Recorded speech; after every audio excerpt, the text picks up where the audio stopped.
going to be a question. Mike Cross, folks. Just so you know, folks.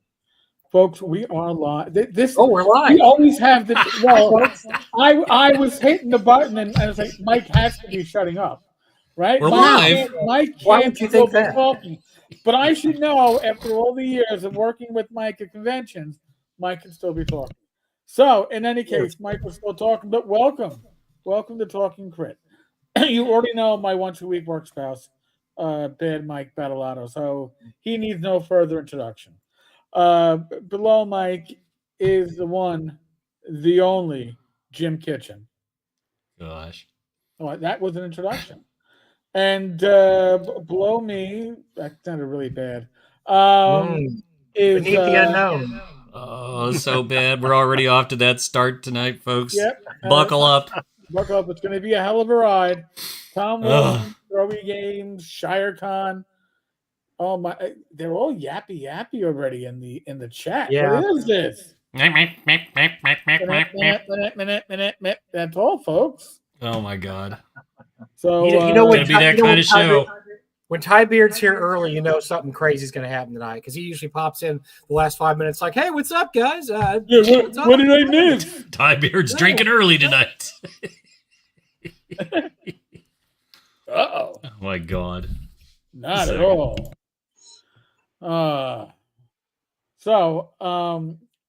Yeah, actually, by the way, folks, those that watch the live streams, there is no live stream this Saturday night. Rach and I will be adulting, so the live stream will have to. Gamers Health would be Sunday. Want to get that announcement out of the way. So, without further ado, I'm going to catch up on the chat. You gentlemen can yap or whatever it is. Hey, everybody! It's Thom Wilson.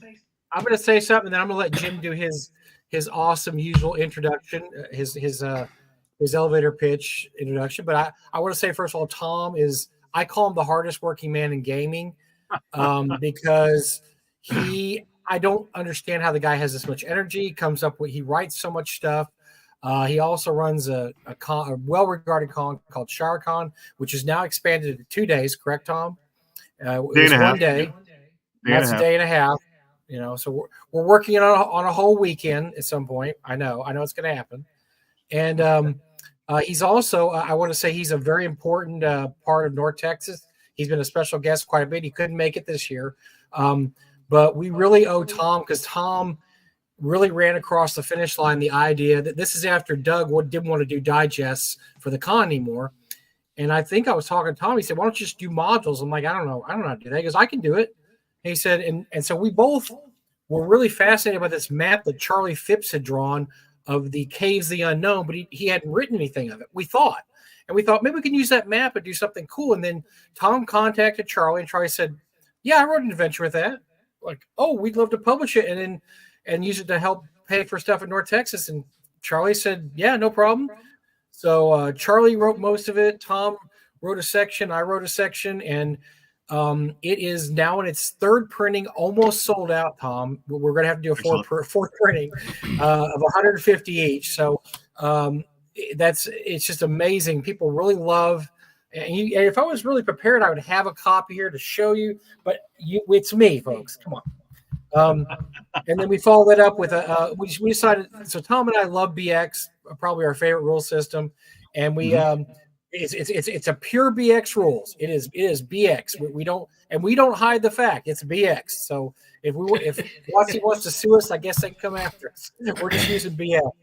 But we also did X 1.5, which is an ancillary module to the Isle of Dread, which is another favorite module of Tom and I.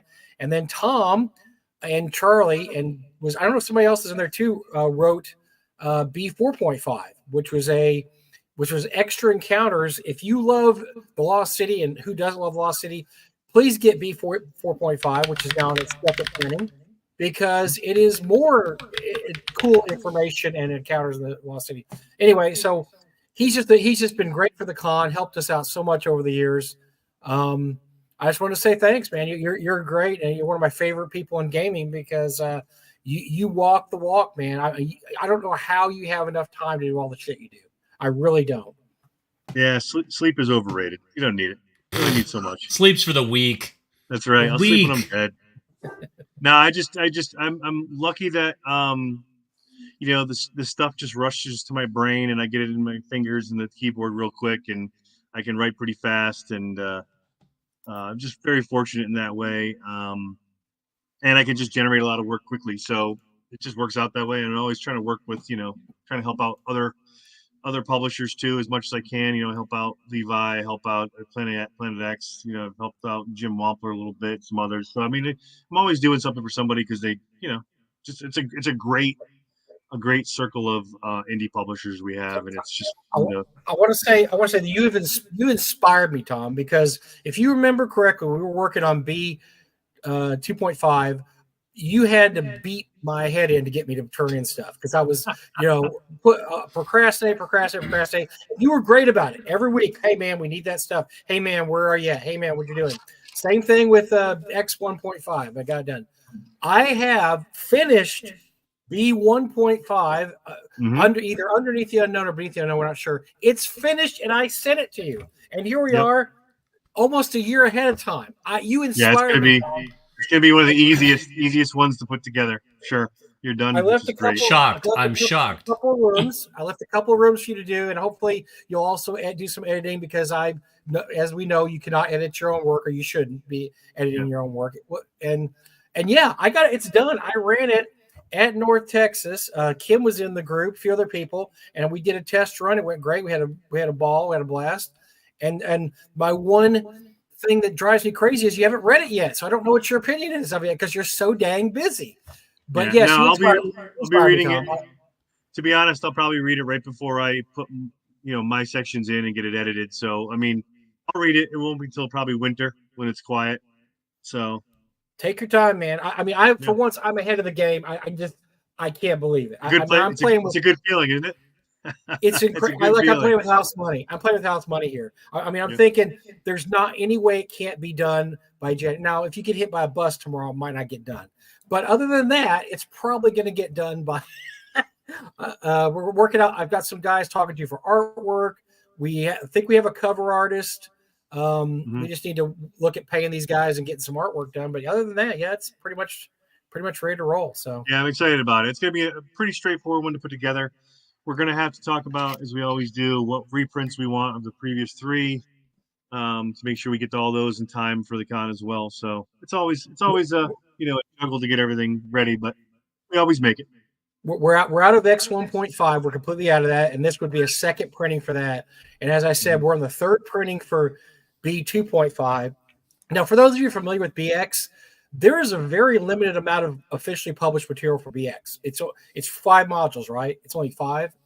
I believe it's 5 to 7, depending on who you ask. Yeah. So it was a really tiny. Yeah, it's not a big period of time in the gaming.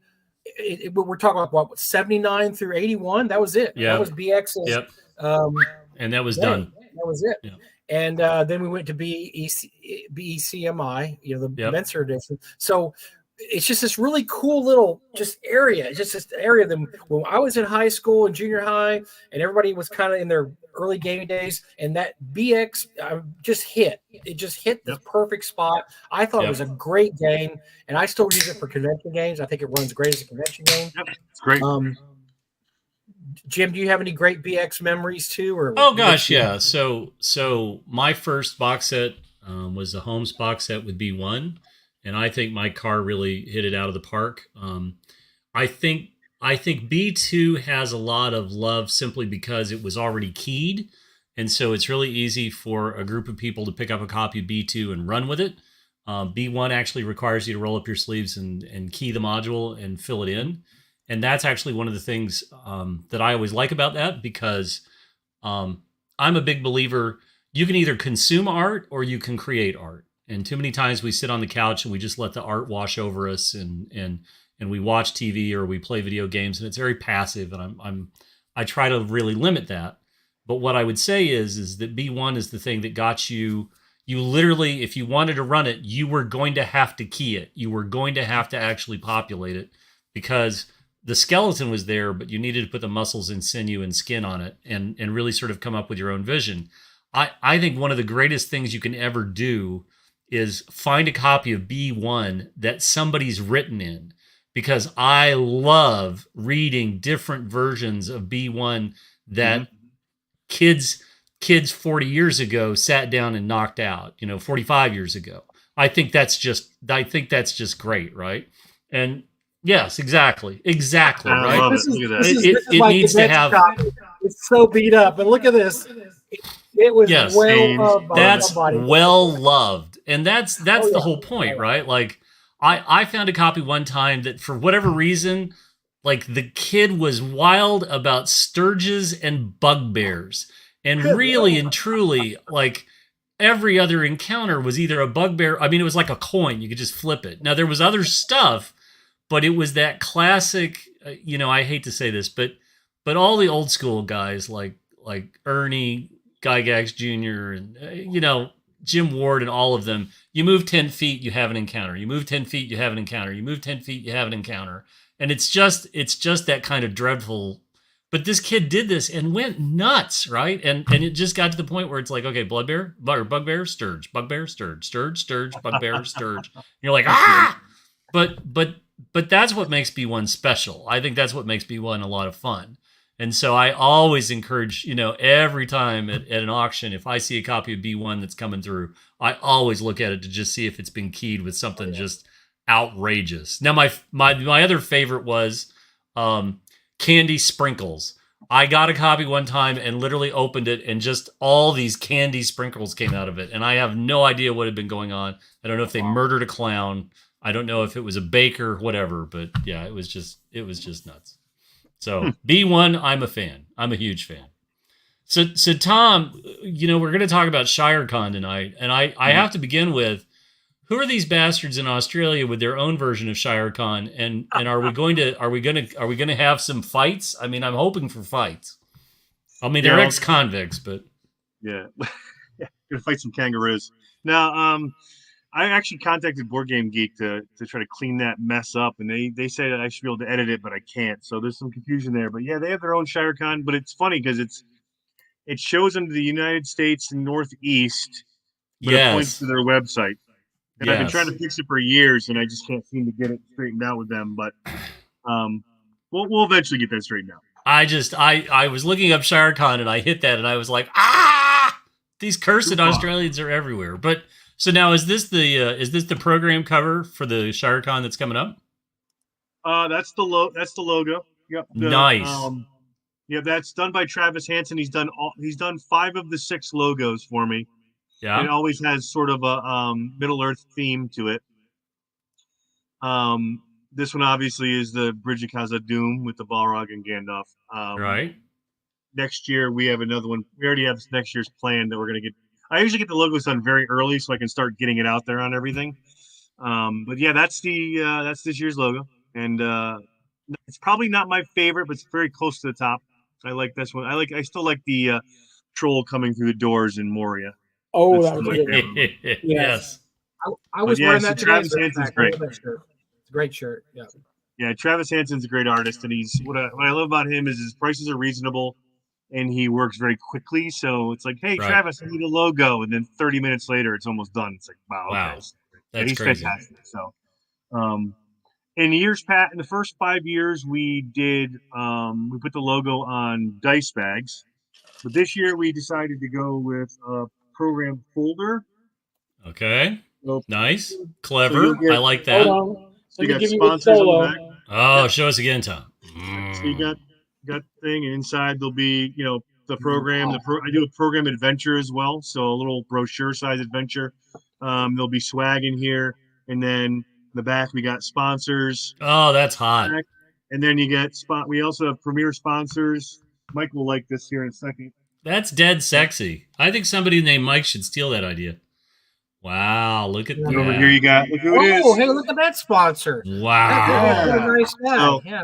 Everybody will get one of these, which is great. And then we also have for sale this year something. I've done wooden challenge coins in the past, like dice holders, but this year we decided to do upgrade to metal. Oh, very Whoa. nice. Nice. Look at that. Numbered 1 to 100, only 100 made for the year.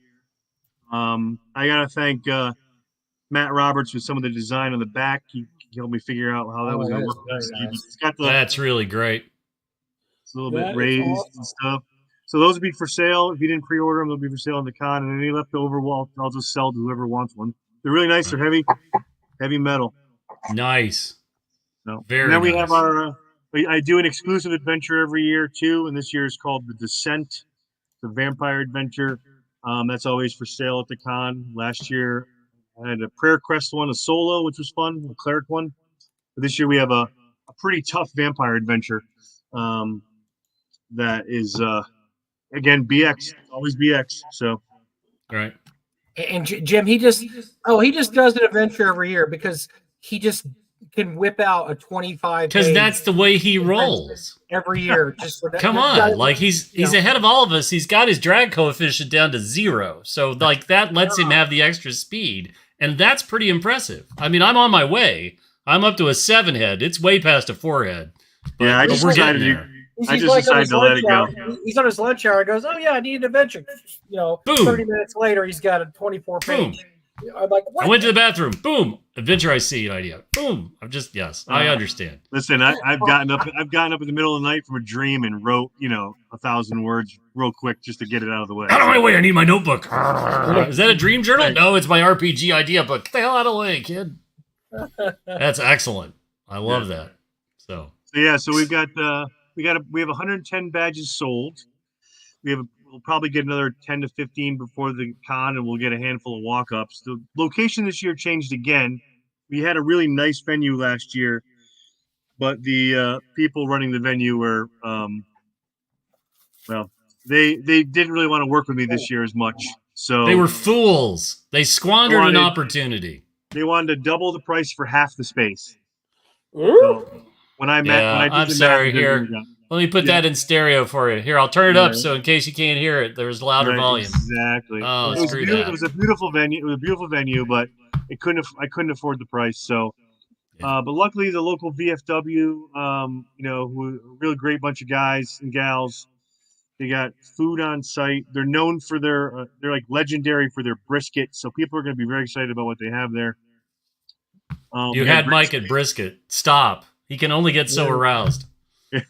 So it's a good location. It's not going to have the walk-up capability as the downtown space last year, but it's okay.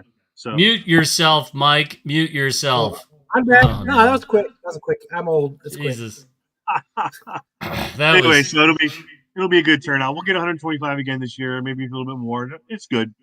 And so what are the roots of ShireCon? How did it start? I'm going to ask that because I think a lot of the people that watch this, everybody sees these small regional shows. You have to start somewhere. And it usually starts with a gaming group or whatever that says, hey, wouldn't it be great if fill in the blank? So what's the origin story for ShireCon? How did it kick off? Yeah, so I was running games for like 3 or 4 groups, and we talked about doing something bigger. And I started kicking around the idea of running a small one-day con. I live in a very rural part of Connecticut where, you don't see a lot of people. It's not a huge draw. It's never going to be North Texas or bigger size because you just don't have that many people in the area that would be flocking to the con unless I moved it to a bigger area of Connecticut. Sure. And I said, let's do that. So I did some research and I said, I need to talk to 2 people about what to do. One was Doug Ray. One was Alex Cameron. I talked to both of them and said, tell me the pitfalls. Tell me the things I should stay away from. Tell me what I should expect. I don't need to worry about finances because I know it's not going to make money. I don't care about that. I just want to know the other things. And I sat and had breakfast at North Texas with Doug Ray. And I had a dinner with Alex Cameron the next day at North Texas. And we just talked about, what to do, what not to do the first year. And I'll tell you what, everything they said was 100% correct. And so what did they say? Like, what are some of the real pitfalls that just don't do this? Right. So if you're in when I explained where I was, a rural area, he goes, don't do a 4-day or 3-day con, too big. Don't do live auctions yet. Don't do panels. Don't do,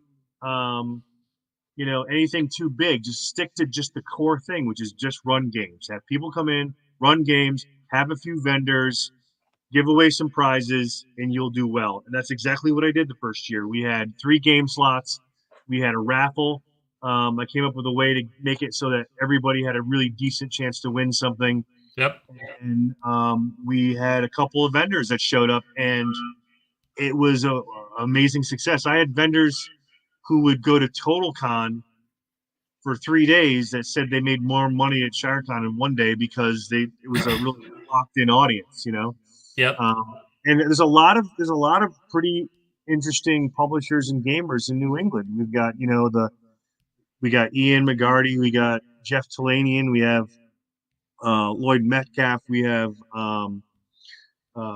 we got Erickson's. We wouldn't say New England because New York we don't care about. Yeah, no, we're New not. England, but he's close, right?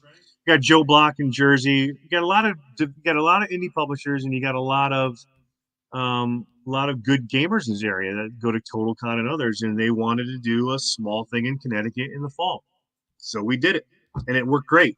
I think I had 45 to 50 people the first year, and it was good. Sure. And then every year we grew a little bit more, and that's the goal here: is not to explode, just to grow a little bit more. Sure, incremental growth that you can control and you can contain. Right. Yep. And I'm a one-man show, although 3 of my kids have now taken over a lot of the con for me, so that I can actually run games now. Sure. So I have 2 daughters and a son, and they all are very involved now, and they've taken over a lot of the during the day, like during the con work, which is great. So I can get out and talk to people and run some games. But it's still all year long. I'm pretty much doing all the ordering and supply gathering and writing and all that stuff to get it ready. But my family is really supportive and helps out, and I got a good bunch of volunteers. It works out great. So That's huge. It's not for everyone, but it's a great time. But it doesn't have to be for everyone. And truthfully, the way these shows always start is, you know, I grew up in a semi-rural area of Eastern Kentucky, and there was a one-day con that didn't make it past the first year because they did too much at one time. Mm-hmm. And just were trying to be all things for all people. Right. And then across the river in West Virginia in Huntington, at Marshall University, there was a con that kicked off, and then it got too big. They had Boris one year. They had Joe Duffy, the writer and editor at Marvel. They tried to do a bunch of panels, and then it just collapsed on itself, and it lay dormant for 20 odd years, almost 30 years. Mm-hmm. And again, you got to sort of pace yourself and understand the venue. And I think what I would say to anybody watching this, you know, listen to what Tom's saying, listen to what Mike's saying. You know, if you have questions, if you think you want to do one of these, you know, the first thing is to sort of look around at your venue and look at your area, right? None of these shows started as 4-day, 500, 700. It's impossible to start like that. You have to start slow. You've got to learn to crawl before you walk before you run, etc. But it does start with looking at availability of space. You know, a VFW is a great place, and particularly VFWs have gotten smart about having a restaurant attached to them. You know, the one in my town had a restaurant. It eventually spawned off to its own location, but they now have another restaurant in that space, so they've always got hot food. And as long as you don't step on their toes and let them have the food and drink piece of it, you're going to find they're going to bend over backwards to be accommodating, right? And it doesn't have to be VFW. It can be Legion. It can be whatever. But start small and recognize what your audience is. That little show that I went to, one of the guys who actually wrote SPI's John Carter of Mars, he was one of the crew of Lexington Gamers. Jim Wampler knows them. He came up from Lexington and brought all of his heritage John Carter miniatures, and he brought all of his designer notes, and he's exactly the reason why I ran out to buy a copy of John Carter Warlord of Mars. I love that SPI game, and that came directly from that interaction at that show. You know, people need to grow the hobby, and I think, Tom, that's a huge part of this. I mean, my hat's off to you, really and truly. You're walking the walk and you're talking the talk, and you're growing the hobby in a way that just I love this stuff, right? I love to hear you say, I'm in rural Connecticut, but I can get 100 butts in seats for my little convention. And that means that people are going to travel an hour or 2 hours out of the way to show up and be a part of that community. And that's just great. Yeah. It's been, you know, we've had a lot of, you know, folks that have returned year after year. You know, I saw Bob Goodenough say that he was there the first year. I think he's been there every year, but I think he might have missed one, but he's been there almost every year. We've had a lot of people the same have come year after year because it's a good little show. It's you do one overnight. We were a 1-day show up through the third year. In the fourth year, we decided to do a Friday night, just kind of hang and play board games and have pizza and just drink and talk. And I got 40 people, and I was like, we should Yeah. formalize. So, you know, I pulled the group and said, would you guys come if it was formalized as a real day of the con? And sure enough, the next year we had, 80 people show up that Friday night playing games. So we it's growing slowly, and that's by design. Right. Don't know how big it will be, another 5 years, but it's doing great, and I get a lot of support. I mean, you saw the sponsors. I've got people who, North Texas is a big sponsor. I've got people who donate product for the silent auctions, in the raffles. Frog God always sends me boxes of stuff to give away. I can't really I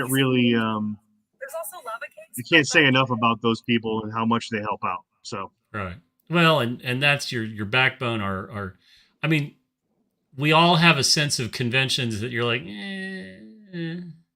and instead finding the ones with a lot of heart. That's really important. And I think that vibe, there is a consistent vibe to the conventions that matter, right? It's people who care and are trying to put their love of the hobby before making Scrooge McDuck like amounts of money.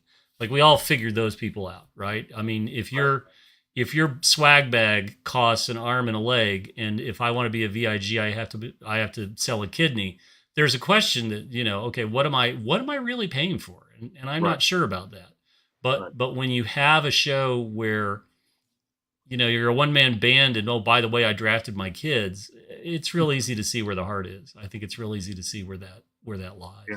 We have a great time. There's a lot of great people who come every year, and it's near and dear to my heart as far as where I spend that one weekend in September. It's always, I look forward to it every year. I'm usually done preparing for it earlier and earlier each year. Like I'm already done. I've got everything done. I'm waiting for my exclusive adventures to get printed, but that's it. Everything else is in my home office in boxes, ready to be brought over to the VFW and set up on the Thursday night before the con. So I'm getting it down to a science. I've got a work plan and it's executed every year, and it just works out perfectly. So that's great. I was going to say when Jim was talking, that he made a good point. Is that a lot of these smaller conventions, they're basically passion product.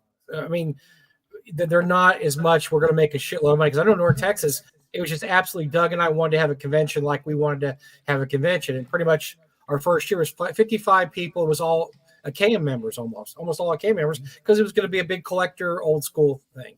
And if you look at the small cons, like EggCon's a passion project of, Heidi and Eric.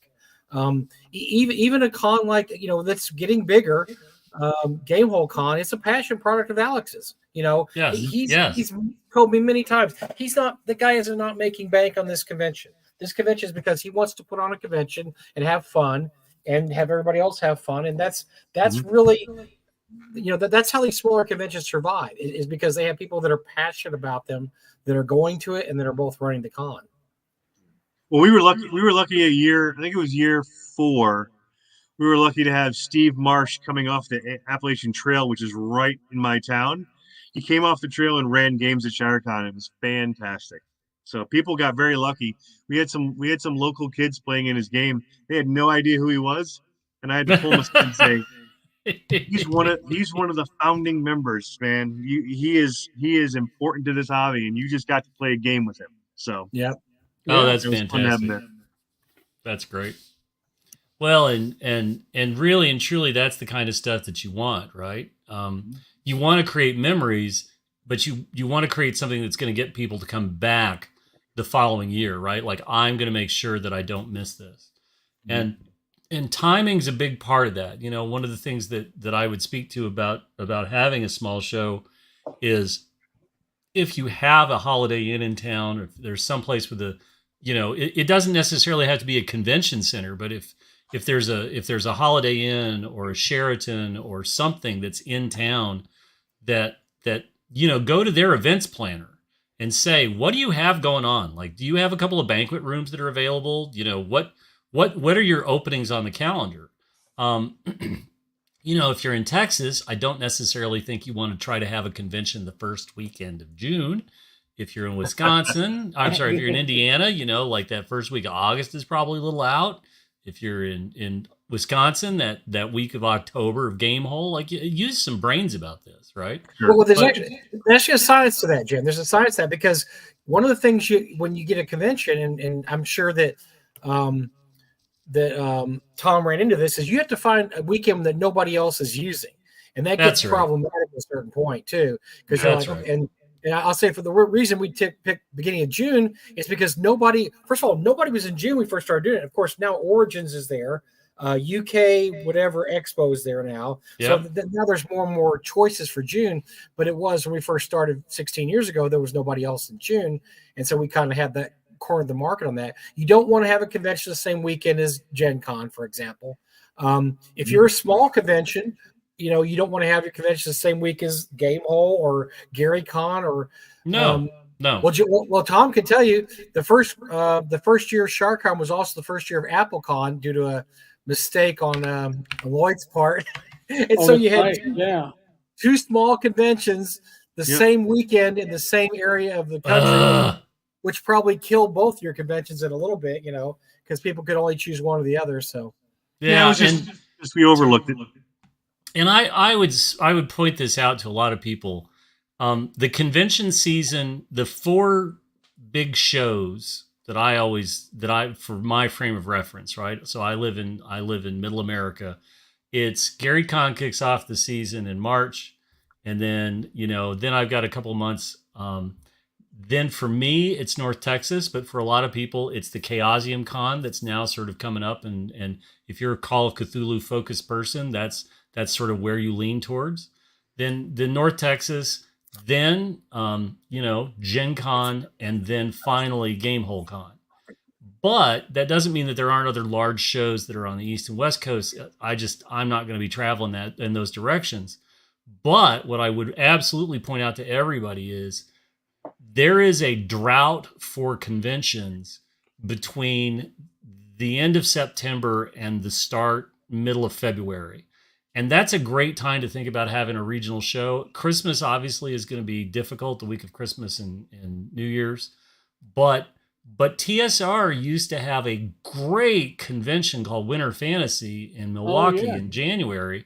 And it was a 10th the size of Gen Con and 10 times better, because the vendor hall was much smaller. You were there to game and have a good time. And one of the best conventions I went to 30 years ago was a Winter Fantasy where I got invited by Bob and Doug, or I'm sorry, Bob and Doug, Bob and Pam at Chimera Hobby Shop. You should come see this. And it was a fabulous show. And of course, TSR killed it.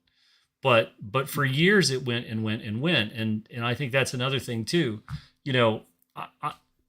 I'm a big believer. Again, we're sort of hitting the nail multiple times here, but really and truly, Tom, see a need, fill a need, and that's part of what really fuels a great show like ShireCon. So again, hats off to you.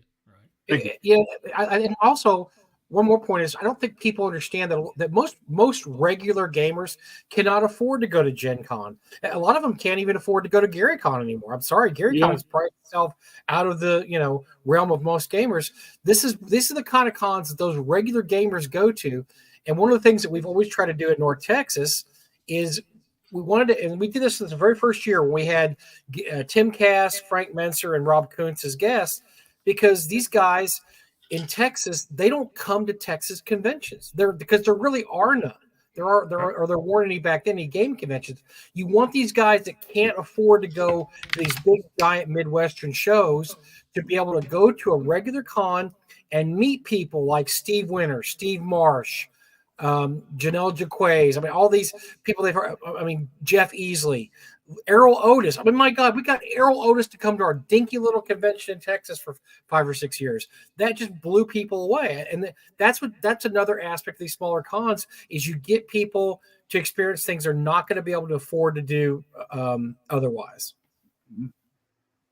Yeah, one of the things that I want to do once I get closer to retirement is I want to spend more time driving to 1-day cons in New England because there's tons of these little 1 days, and Yes. every year they crop up more, and that's just a great way to just go play games for a day and then go home and enjoy, and plan for the next one. So more of And that is great. I think there's a big odd. I think I had a store in Eastern Kentucky, and we used to pull guys to the store from Moorhead, Kentucky. They drive for an hour and 15 minutes because we were the only store they could find stuff at that was actually in stock. They could either go to Lexington or they could go to Ashland, and I think that's a big part of it is that people forget.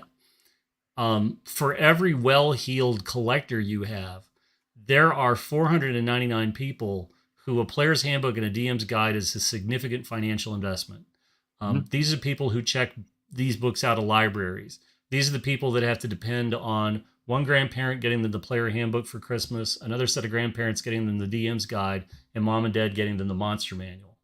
And I was that 12-year-old kid at the show in the magic user costume that my grandmother made for me, which I still have. And wandering around bewildered. I didn't know what I didn't know, but that show really sort of laid the foundation for a lot of things that I then followed up on. I understood after that show why I wanted my own copy of the player's handbook and why I wanted my own copy of the DM's guide and all the rest of that. And I think that it's real easy to have a show that focuses to grognards. I'm a grognard. We're all grognards. But I think making sure that you have a show where you take somebody's hand and say, okay, have you ever played a role-playing game? Here you go. We've got a table set up. We've got a couple of GMs that are more than willing to run some basic adventures. What sounds interesting to you? Well, I don't know the difference. Okay, well, we have something really silly called the funnel, right? And I'll talk about this in the second hour, but you could try DCC and try the funnel, or you can try regular Dungeons and Dragons, or you can try Hyperborea. I had somebody reach out to me this past week and they said, what is Hyperborea? Like, help me understand Hyperborea. And I said, go on Twitter and look up Conan's Salaryman. And they were like, what? And I said, it's literally like Conan got stuck working in working in a cube farm. I said, every little tweet is just wonderful Robert E. Howard prose, but he's stuck in a cube farm, like wrestling with the printer or having to deal with Mondays and so on and so forth. I said, because that's what Hyperborea is. It's like a role-playing game, but it's like living a Robert E. Howard book. And they were like, oh, and I got a call like an hour later and like, oh my God, this is hysterical. And I said, yes. And by, Stygia's frozen tit, I shall play Hyperborea, right? That's the kind of stuff. And I don't think we do enough of that. I just don't think we do enough of that. And we should. We should really make an effort to do that. Because if we don't like playing at a table full of peckerheads, we need to make sure that we take the people coming into the hobby and we steer them the right way, not the wrong way. You can't file off all the rough spots, but you can smooth some of the wrinkles. So yeah, one of the things that is always important to me every year of ShireCon is that we increase the number of youth that are attending, and every year we have. And this year, I think we've got a record 20 of the badges so far are kids. And do you have a youth/student badge? Is that how you declinate that? I have a youth badge, an adult badge. I keep it as simple as possible. Yep. So yeah, and there are three full youth games this year. So that's awesome. Noah Green, I think Noah Green's going to run one. Maybe Tim DeShane and somebody else. So Tim's a great guy. Tim's a great guy. He's awesome. He's an awesome man. Yeah, Noah Green is a huge benefactor of the show as well, and he donates a lot of stuff. He's going to kill me for saying it. He donates a lot of stuff, and he also comes and he runs games, and he's really patient and great with kids and great with first time and beginners. So we're excited to see his. I think he's going to run I think he's going to use Swords and Wizardry Light, and then bolt some stuff on for it. So I heard a great idea. I'm not. This isn't. Tom. I'm not trying to give you an idea that costs you money, but I heard about this the other day, and I think this is a genius idea. One of the big things that's right now is the 50th, the WizKids 50th anniversary blind boxes from WizKids are out, and Mhm. and everybody's trying to chase down the rares and so on and so forth. But I heard a great idea from a friend of mine, which was I'm going to take all my commons and I'm going to throw them in trick or treat bags for Halloween. And Mhm. I said, well, you could also like take them to a convention and give them to the people running demo games and let them hand them out as here, everybody pick a character, everybody pick a monster, whatever, and then Right. let them keep them at the end of the game. And he was like, mind blown. Yeah, for I just commons, it's great. yes, everybody's choking on commons. So why don't you do something decent with them? Well, one of the things that we're doing this year that's new is that my oldest daughter came across a giant gumball machine, and for a quarter you can put a quarter in and you get a little gumball plastic container, and most of them have like a little like a die or a little mini, like a little rubber mini or something. But there's going to be a handful that says go to the reg desk and pull whatever you want out of this big box, and it's got hero clicks, it's got TSR old TSR cards, it's got dice, it's got whatever. And people just can pull whatever they want, and then they just get something cool for the 25 cents they spent. So we're doing That's that this year. fabulous. Yeah, it's going to be fun. It's That's giant. great. It's probably beach ball size gumball machine. It's huge. That's So it's awesome. beautiful. That's fantastic. See, and this is the kind of stuff, right? This is why we all get excited about a con. I just love hearing about how these things start and how they start to build momentum, and and it's controlled growth, right? It's not out of control. I'm going to spend $10,000 of my own money to make the greatest RPG show, and then they can't understand why they don't have 500 people. Good luck Right. with that. Yeah. So Not what I want to do for sure. So no. So let's talk about BX some more, right? I don't think we talk about BX enough. Mike's excited. I genuinely, I was on that edge where the Holmes box set, I didn't realize it, but the Holmes box set had been out for a while. Mhm. I got my Holmes box set, and very shortly thereafter is when the Basic and Expert came out. And so, I didn't understand why I, who already had the Holmes box set, would need to buy a basic set. And so I bought the Expert set.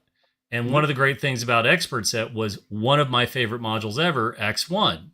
And I don't think enough people give Isle of Dread enough credit. If B2 is the shining star of that sort of BX piece of history, B1 and X1 tend to be the sort of redheaded stepchildren after B2, and I think that's a real shame, because I think an expanded X1 is just, you can have a year of adventure on the Isle of Dread and go nuts. Well, it's a sandbox. It's a giant sandbox. It's a giant sandbox. Yeah. As a matter of fact, if you like X1, try to find Tom and I's version X1.5, Dead Men Tell New Tales, because it's a whole nother island right next to Isle of Dread. If you want to swim over there and do some more fun things, it's actually a full archipelago. So yeah. And I'm going to say this, right? Like what's the gazetteer that's set in the archipelago? Something of Galantry? No, I can't remember it. Anyway, is it a yeah. So there's a gazetteer that's set there, and I know, Mike, put your seatbelt on. I'm going to say this. Paizo did a hell of a great job expanding the Isle of Dread in Dungeon Magazine, and then maps and other add-ons that you could get. And if you like X1 and you don't have those, if you don't have the Paizo sort of larger maps and the dungeon run and some of the add-ons, you should really hunt those up, because they're great. They're absolutely worth owning every Jim, penny. I just looked through those the other day because I had those magazines that fell. I came across a bunch at a half price, and I repackaged them and resold them. But I flipped through those issues, and they did do a pretty fair job of re-upping them and redoing them with. And I think this is something that, one reason why we bag on WotC constantly is because they don't have any respect for the genre or for classics. say what you want about Paizo, they had a lot of respect for it in that series of adventures. And I think it's about issue 130 through about 140, right in that range of Dungeon. But yes, and they had a lot of respect for the original material. Now, of course, we're talking about people like Monty Cook. I mean, some people that are gamers. They're lifer gamers, not the goofball management team that's running WotC right now that can't figure out what to do. These were actually talented individuals. So I agree with you, Jim. That was actually, they did a really good job of updating that. And like I said, the maps are nice. Were they color maps? They were full color maps, and they beautiful. did what they did with Greyhawk, which they had 4 different maps over 4 different issues of Dungeon, and that's why you want those. And then they actually printed some extra material that you could buy directly from them to tie in if you wanted to run it. But that's one of the reasons why the Paizo Dungeon issues are really, of all the stuff that got published in the 2000s, I really think that one of the future high water marks of collecting is going to be all that Paizo Dungeon and Dungeon related ephemera, because it's exactly what Mike said. They really, really cared about what they were doing. They were trying to expand without stepping on toes. They took a revisit of most of the classic modules. Like they didn't dare to go back to S3. I don't blame them, but they certainly didn't have a problem revisiting things. But when they did, it also let them test bed what eventually became the Adventure Path line. And they were very smart about that. They were very clever about that. And I think hats off to them. I'll tell you something else they did that and this is going to left field. We weren't going to discuss this, but we'll talk about it anyway. They did 2 adventures by Rob Kuntz where he expanded on his Mordenkainen's Fantastic Adventure, which are awesome. Now, their 3rd edition, yes. So if you want to do a little converting, you're going to have to do a little conversion there. Oh, no, math. But that's cool. But, Look, nobody at WotC knows who Rob Kuntz is right now. So the fact they got Rob Kuntz to write something is great. And they also, I was flipping through some of those issues we were talking about, right in the 130s, 140s. They did a remake of what I think is one of the best 2nd edition adventures ever published, which is Tomb of the Mud Sorcerer, which is an absolute excellent homage to Tomb of Horrors, but possibly better because it actually has a better backstory and it's written really well by can't remember the author's name. They did an update of that even. So they would go back into their history. They had no problem with going back into their history and saying, we're going to redo something and we're going to put a nice twist on it or make it, something that people nowadays are going to like, but old schoolers are going to like it too. And that's what we've lost now with WotC. WotC doesn't care about old schoolers. So Tom, talk about the publishing side of this. So what made you say, I want to publish a module? Early on, when I was a young man, I kind of gravitated to wanting to run games more than play games. Okay. And even though there was a lot of good material to use from TSR and other companies, I liked writing my own stuff. And, at 14, 15, 16, you can't publish your work because you're not there yet. You're not polished. You don't have a good sense of grammar and syntax and all that good stuff. And then, as happens to most of us, adult life comes in and you get kind of caught up in things and you have some kids and you skip a bunch of years of gaming. And then everybody that I know who's my age at some point gets that call back to gaming if they take a hiatus. I like listening to Zach Glazer's story about how he got back into gaming. Like, I love all these stories because they're all sort of similar, where we all were like, we haven't played in 10 years and suddenly we're back in, and of course we're at in 110%, right? Not halfway. That's right. Nothing halfway. I'm not going half-assed. I'm putting full ass on this. Yes, absolutely. Yeah. Understand completely. So in 2010, I had already created a couple of play-by-mail games and play-by-internet games that were based on gladiatorial combat, and I kind of was retiring those, and I wanted to take some stuff that I had written for my game group and turn it and publish it.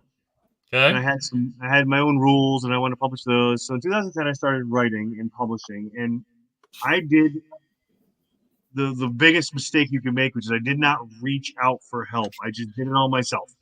And I cringe at some of those early layouts. They were just atrocious, but that's how you learn, right? So you Right. start laying stuff out and you figure it out. Well, fast forward 15 years and, my layout skills are decent and I can figure out, I have built a whole Excel spreadsheet that calculates Kickstarter projects and what I spend on certain things and what that equates to funding wise, whether it's worth doing or not, or if I can make a profit or not, or so I've fine tuned the whole art of publishing as far as laying out, writing, and trying to at least break even on most of my passion projects and make a little bit of money on the smaller stuff.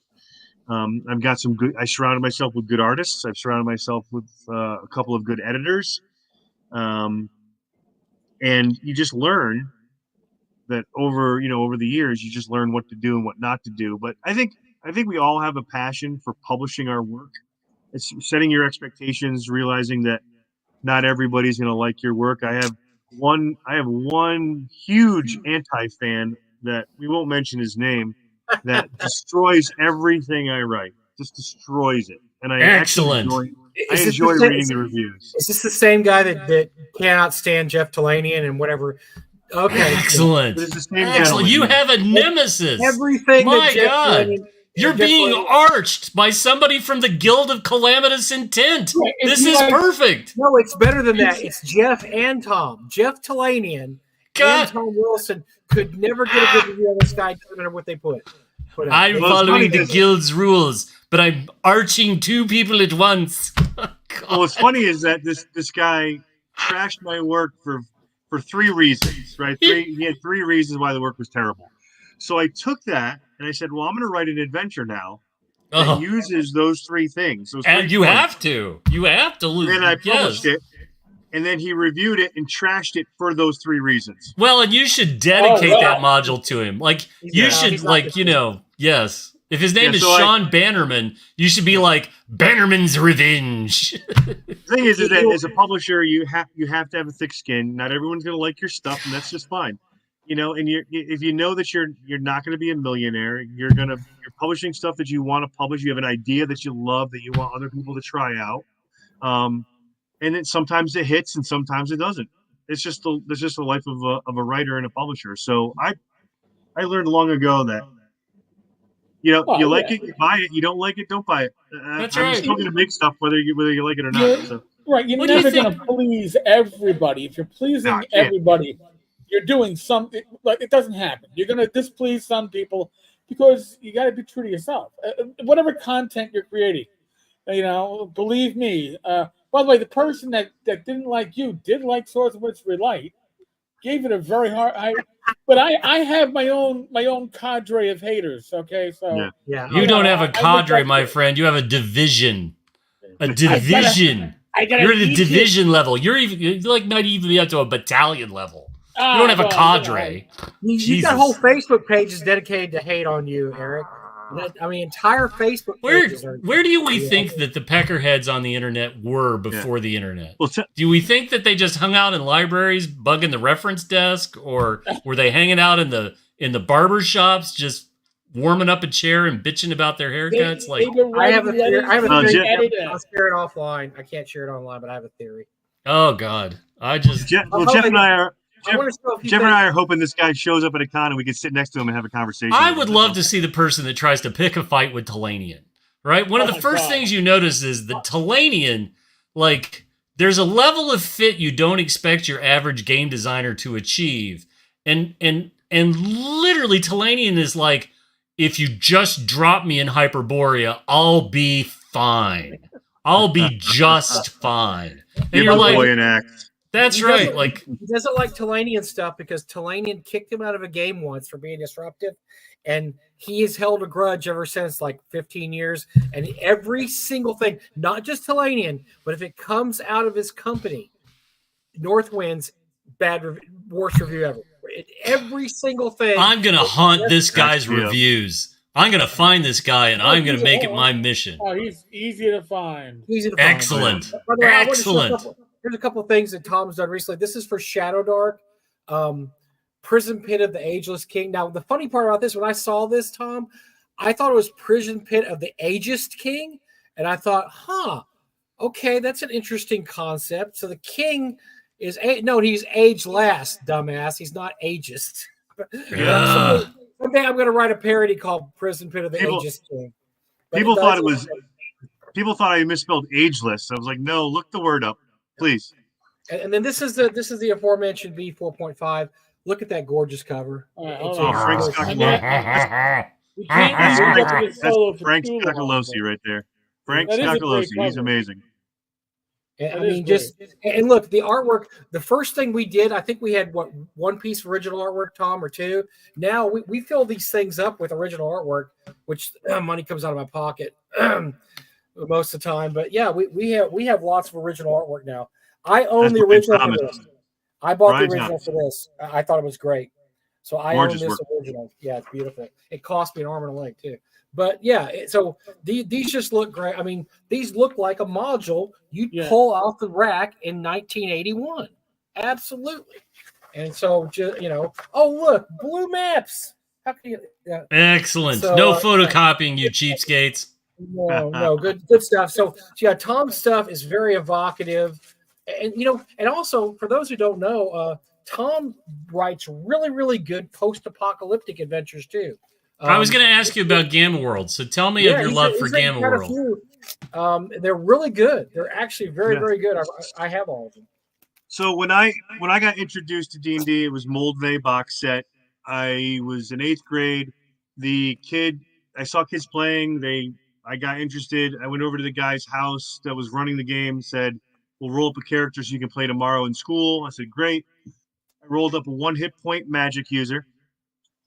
We went to keep on the Borderlands. I was at the gate of the keep. It was nighttime, and the gate was down.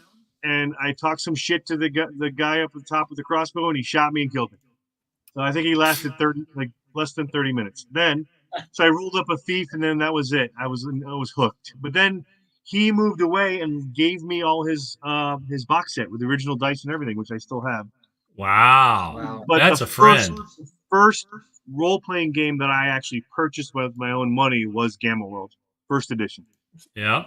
And I've always loved post-apocalyptic. It's like my favorite genre for movies, for books, for games. I love fantasy, obviously, but I love writing for Gamma World. I've written a bunch for Gamma World. And I see Barsh has been in the thread just yelling Gamma X out. Yes. Yes. If you listen carefully, you can hear a Barsh in the distance going, "Gamma X is coming. It's coming. We play tested it. It's coming." Yeah. I'll write some stuff. Bill and Ben know that I will write whatever they want for them because I love that genre. And I've written, I think, probably a good 6 or 8, published 6 or 8 Gamma World adventures, a couple for North Texas exclusives, a couple for some Kickstarters. I'd love it. I also have a fanzine called Gamma Zine, which I saw that. Yep. Yeah, the 4th issue will be coming out this year, along with Back to Basics 13. So, or 12. So yeah, I'm gonna launch them together in a single Kickstarter, both the latest Back to Basics and Gamma Zine. We'll see how people like that idea. Well, that's the compilation. If you don't have this, buy it tonight. Back to Basics, the first 10 issues. Yep, oh first my 10 God. issues. Chock full of adventures. It's all BX. Every issue had BX artwork, original. I mean, like I said, there's adventure. There must be 10 adventures in here, right? It's an alternative Viagra, and it's still blue. And you have the incredible Ray doing some artwork, Matt Ray. Matt Ray, and then we have Travis doing a comic for every issue. Yeah, it's just been. This is the nice compilation. If you don't have their individual issues, don't worry about it. Just buy the compilation hardback. It's beautiful. Like I said, the covers are great.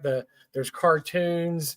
I like the adventures because these are BX adventures that your players have never seen. If you have those players that like to go purchase the module and they've run through B2 a million times, just pull out one of these BX adventures. They have no clue what's going on if you're too busy to write your own.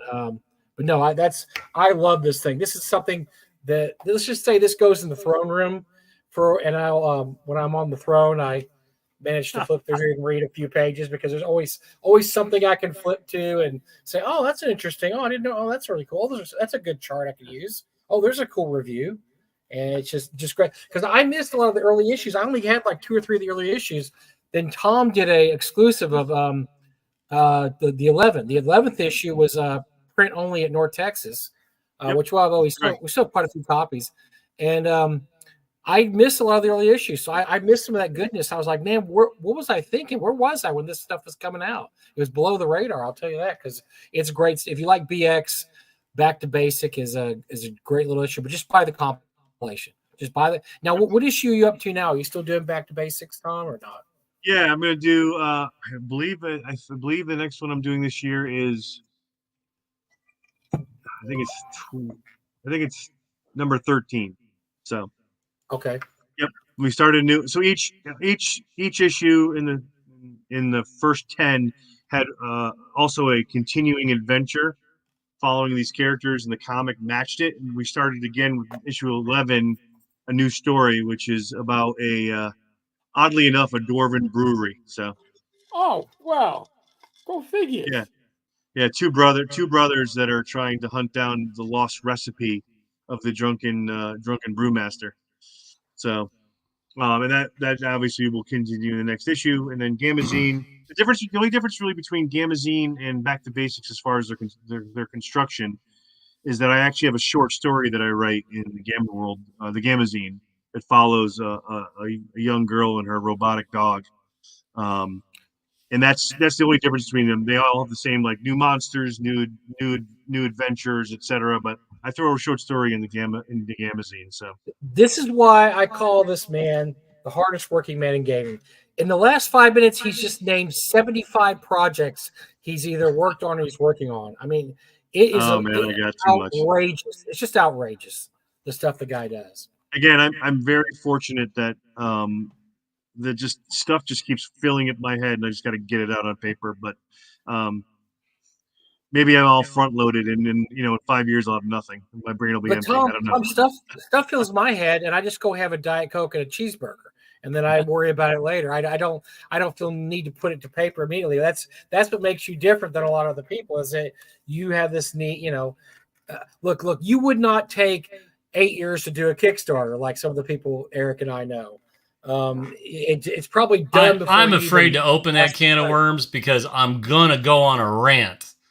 I'm just gonna go on a rant. Tom has a spreadsheet where he actually figures out the cost and knows what it is before he starts the Kickstarter, as opposed to I'm gonna rip a super monster bong hit, and after I get my thousands and thousands of dollars, I'm gonna write it, and it might publish in 10 years. Yeah. No. Well, so that's the funny thing about Kickstarter, is that after you do a couple projects, every year or so, they send you this survey and say, what could you recommend that we do better? And every year I go, make a pre-planned, form template that lets you plug all the numbers in to see if you're going to do it. That's you can actually do this thing or not. It's not hard. It's super simple. And they've not yet done it, and it's a travesty. And I'm one of those people that has it's taken an inordinate amount of time, but eventually I've managed to get everything from a Kickstarter I've backed. But there have been struggles, right? And usually the struggles are only resolved because somebody not connected with the project, but loved the idea of the project, decided to pick up the moldering corpse and take the horse and drag it across the finish line. And the horse is still dead. But I mean, I was in the room the first time. I mean, I said to Steve Chenault, I was like, if you're the only publisher that could reach in and salvage the memorial tomb, you're the only one. There's nobody else that's going to touch this. There's nobody else. If you can find a way to do this, you got to do this. And he's like, yeah. He says, but this is like getting stuck in the mud. Once you reach your hands in the mud, you may not be able to pull them back out, right? It might pull you down with it. But to his full credit, he's managed to get that, Dwemer mount. It managed to ship. I mean, but there's still other people out there who still owe a lot of people for money they've absconded with. I mean, Ken Whitman is a name that Oh, right, but Ah, his is I mean his efforts are a warning sign, right? There's all yeah. sorts of Kickstarters that have gone badly, but truthfully, it's caveat emptor, right? If the creator is saying, well, once I've funded, I'm going to create this project. That's your first warning sign to run the hell away in the opposite direction and not give these people a dime. And Bill, come now. We know that you weren't yelling Gamma X. You were just furtively whispering it in the background, going, Gamma X. It's Gamma. By the way, Gamma X is coming out. Gamma X. Land Shark. Bill Bar Shark. Land Shark. So, no, but I wish more people would approach crowdfunding efforts that way. I have a lot of respect for the people that treat it like a business. I have a lot of respect for people like there's a game company that comes to mind that has self-published some games and they're okay. Like they've published them and there's some good games there. And their next step is to do a crowdfunding effort and take one of these games to a larger venue, right? You can't just keep going to regional shows and covering your costs of running 20, 30 people through this game, one show every quarter. That's not a model for success. What is a model for success is taking the best of those games and putting it on a crowdfunding platform and exposing it to thousands and thousands of other people you might not reach, and using the creator's history and status within the industry and running with that. But they have to be smart enough to do that. They have to be smart, and you can't. I mean, I used this phrase earlier this week. It's the Dorothy Parker line, right? You can lead a horde of culture, but you can't make her think. And you can lead these people somewhere, but you can't make them do it. They have to have the stones to reach down, tight their belt, and do it. And as soon as you said spreadsheet, like my heart skipped a beat. I'm like, my God, I love Thom. I love Thom in a way that I haven't loved anybody for a couple of weeks now, because you approach it as a business. You don't approach it as, well, it'll all come together. Yeah. No, it won't come together that way. You're setting yourself up for failure. Well, there's certain people that I'll back immediately.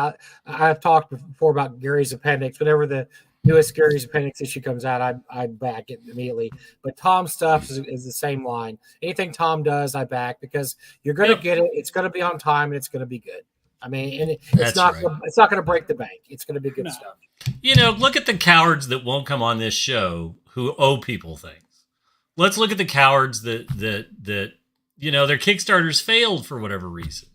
And they didn't get funded. Well, they didn't get funded because you, buddy, couldn't make a compelling case that your Kickstarter was ever going to fulfill, right? I ask some questions every time somebody's on. I always ask a few questions, and one of the questions I ask is like, "Give me your elevator pitch." Yep. And I've heard great elevator pitches, and then after the show, I've given people coaching on bad elevator pitches. But I always ask the question, right, that a backer wants to know: when are you shipping? Like, what's your realistic? When do you think you're going to ship? And I ask that because if you don't, as a Kickstarter, as somebody who does a project on crowdfunding, if you don't have that on a Post-it note and haunting you, like if you haven't written it on your bathroom mirror so that as soon as you get up in the morning, you go to the bathroom and bleary-eyed in 6-inch letters, you see, when am I shipping the product? If you don't have that in your conscience, you should not be doing crowdfunding.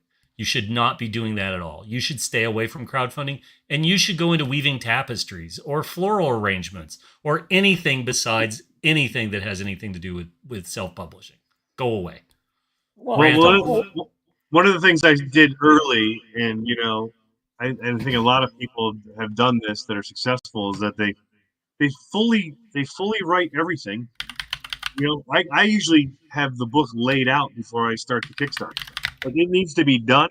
That way people know as soon as it funds and we get through that survey process and funding process, stuff's going to start to mail out, because it's better for everybody if we just do it that way. It gets you over that hump, because there's a hump for certain people. It's once I've got the money, I've got no incentive to actually work because I've already been paid for it. It's psychology. If you've already done the work, if it's ready to go, like Joe Block has said, if he does a Kickstarter, he's kickstarting for the art. His aspect is done. the more money he can take in, the better the art process is going to be. But he's already written it, and that's probably to some extent knowing yourself. There are people, Ken Whitman is one of them, who the moment you gave the man money was like, oh, I've got money, and no longer had an incentive to complete the projects that he was working on. I mean, he's the poster boy. And he would go on vacation. He would go on cruises and buy cars. I mean, it's like not even trying to hide it. Like, hey, I got a big pile of cash. I'm going to go buy a car. I mean, that's real. He would post that on Facebook. Here's my new car that I bought. You just get some money. The car thing, Mike, was an extended test drive. Yeah, I remember that. Yeah. Uh-huh. So yeah. I'll answer. And I'll I answer will that. say, Jim, you were wrong that sometimes these people don't want to come on our show because Ken begged to come on our show once, didn't he? Oh, yes, he did. we said, no, we're not going to. I'll email you my cell phone number. Text me. Yeah. Well, we got a question about Shadow Dark zines. I'll answer that one real quick. I don't have any plans to do Shadow Dark zines since I'm kind of leaving that to Kelsey to do. She's got a great system. She's making the cursed scrolls. They're very good. I don't think I can play in that space without really competing with her or doing the same thing that she's doing. I'd rather do, BX zines, Gamma zines. That's my jam. That's what I'll be doing. Those are spaces that nobody else is doing, and I like doing that space. So I've got a bunch of Shadow Dark adventures coming, full adventures, but not zines. Yeah, that's awesome. No, and I think there's a great aspect to that, right? Like, it would be one thing if Kelsey says, "Zine your brains out, go nuts," right? Like, okay, sure. The high priestess of Shadow Dark hath spoken, and she hath said, "Go forth and proliferate." But I don't have that impression, and frankly, I respect the attitude to just say, okay, like, she needs a revenue stream. She needs a revenue stream, and she's the guiding hand of how she wants this baby to go. Right. I read a very interesting Facebook post within the last couple of days of a game designer, a famous game designer, who finally had broken down to sit down and read Shadow Dark. And it was not his cup of tea. That's okay. But he still, like everybody else for the last year, all he's been hearing on all the static on every channel he's listening to is Shadow Dark. And he needs to understand that. And it has compelled him because he has an idea for something else that he wants to do. I think that's great. I like that. I like that it got him to kick the mechanism into gear and to come up with a great idea because he has success and he's done well.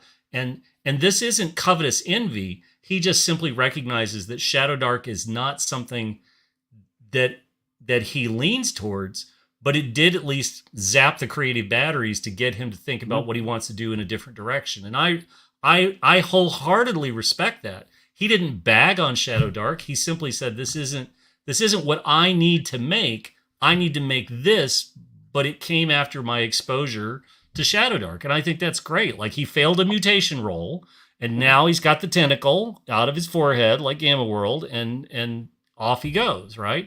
But Jim, we don't need to hate things that are different, and that drives me crazy. We don't. It's just not your look. We talk about this a lot. 5e, I think 5e is a great game. I think it helped the OSR develop.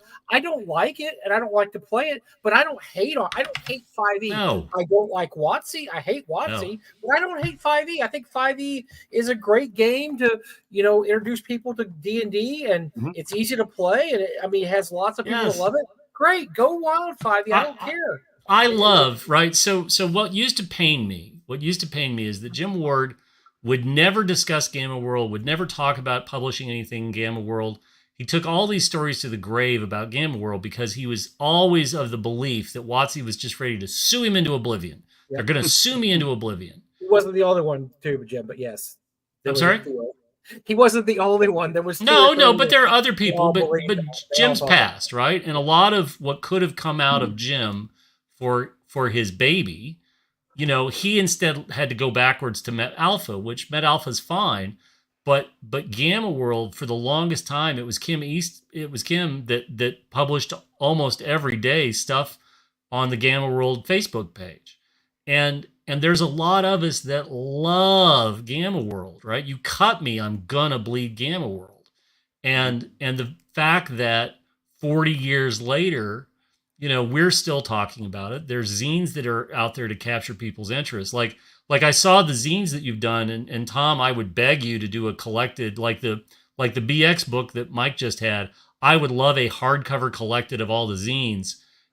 Make it a Lulu print, make it a print on demand, but give me a high quality version of that, and I'll buy it and I'll put it on the shelf because I need to read that kind of stuff. I love that kind of stuff, and frankly, WotC's due to publish a new version of Gamma World to renew the copyrights. Every 20 years, they're going to crank something out. And the last version with those cards and so on was just this convoluted mess. Oh, but they yeah, they have to do something at some point in the next few years, and they will. But I love the notion that the fan community is what's actually, now unfortunately most small niche RPG Facebook pages or groups or whatever are really overrun with these idiots that do AI images constantly and are just spamming them every day. If you block those people, it's really hard to get any good content out of them.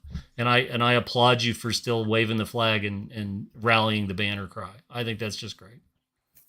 Yeah, I mean, Gamma World is. The first Gamma World adventure I wrote and published, I brought to North Texas to run, and I actually bumped into Jim Ward, and I asked him to sign it, and he has it in his hand. He looks at it and he goes, "Why would I sign this? I didn't write it." And I said, "I know." Yes, that's the side of Jim we try not to talk about publicly. I said, "You inspired me to write this." He said, "Oh, okay," and he signed it. Yes. I always thought that was fun. Yes. Shenanigans. I The shenanigans. I ran a beginning Metamorphosis Alpha adventure for a few times. It actually the test runs went really well. I'm a really big fan of Metamorphosis Alpha. And I remember telling Jim about it, and he goes, "Oh, but you're not going to publish that, right? You can't publish that." I'm like, "Jim, I never said anything about publishing it." Yeah. I just said I wrote an adventure and I ran it a few times and it did well. And he was more worried that I was going to publish it for some reason, and I guess make money off of it. I mean, I don't know. And of course, I wasn't going to do that, but he was very concerned about those kind of things. For whatever reason. Yeah. But come on, right? Like, which would you rather have? Would you rather have that stalwart crew of guys out there that love your product, love a product that you own, that you don't have in print, that you're going to be a while before you bring it back in print, but who very well might be the guys that on day one are going to pre-order your new version of this and give you at least a little bump in sales right out of the gate? Or are you going to pee on these people and discourage them? And I think you have to find a way to do the right things, really and truly. So sure. I don't understand that. I don't understand that. I won't understand that. So Tom, what have we not talked about that you would like to talk about? What's something that you'd like to get off your chest? What's your rant of the week, Tom? Besides the annoying peckerhead reviewer, we're going to find this person. We're going to start haunting him. So. Well, not hard to find him, let me tell you. No. Nope.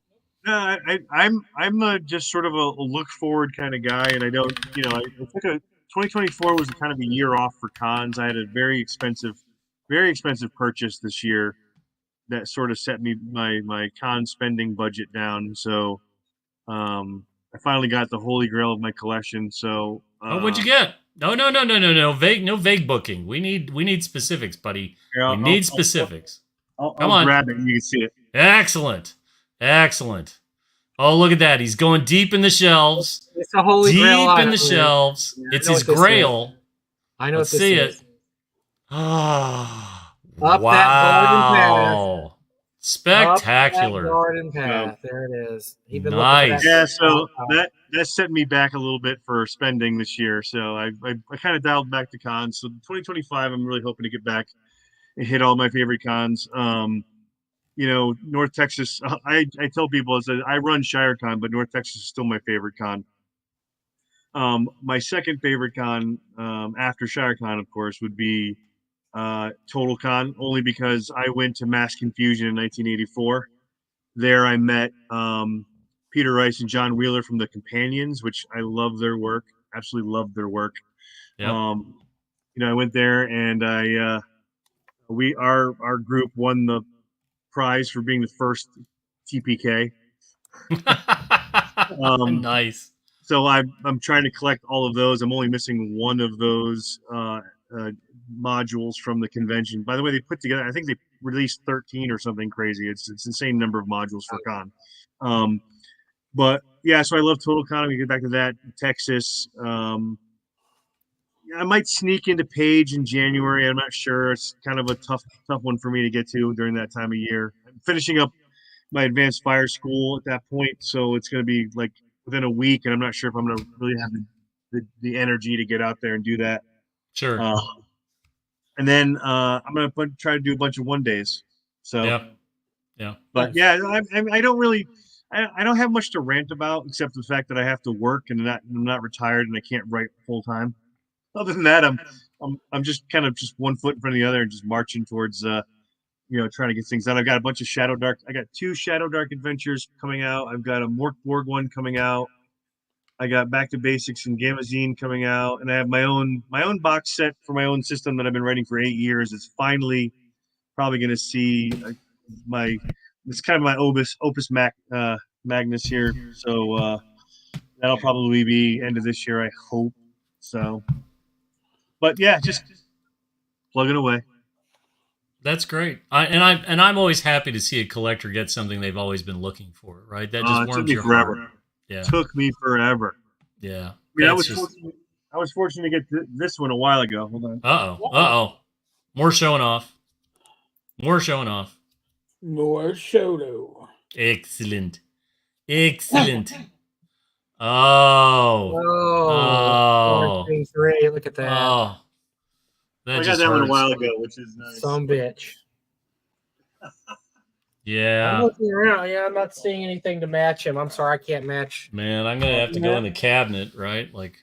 Yeah, there's a Ralph Portha miniature. Oh, that's good. I have a platypus. I'm not you got a platypus. That's nice. The platypus is nice. I don't try to get everything. I try to get the things I want. Oh, nice. Hold on. I'll usually hear some.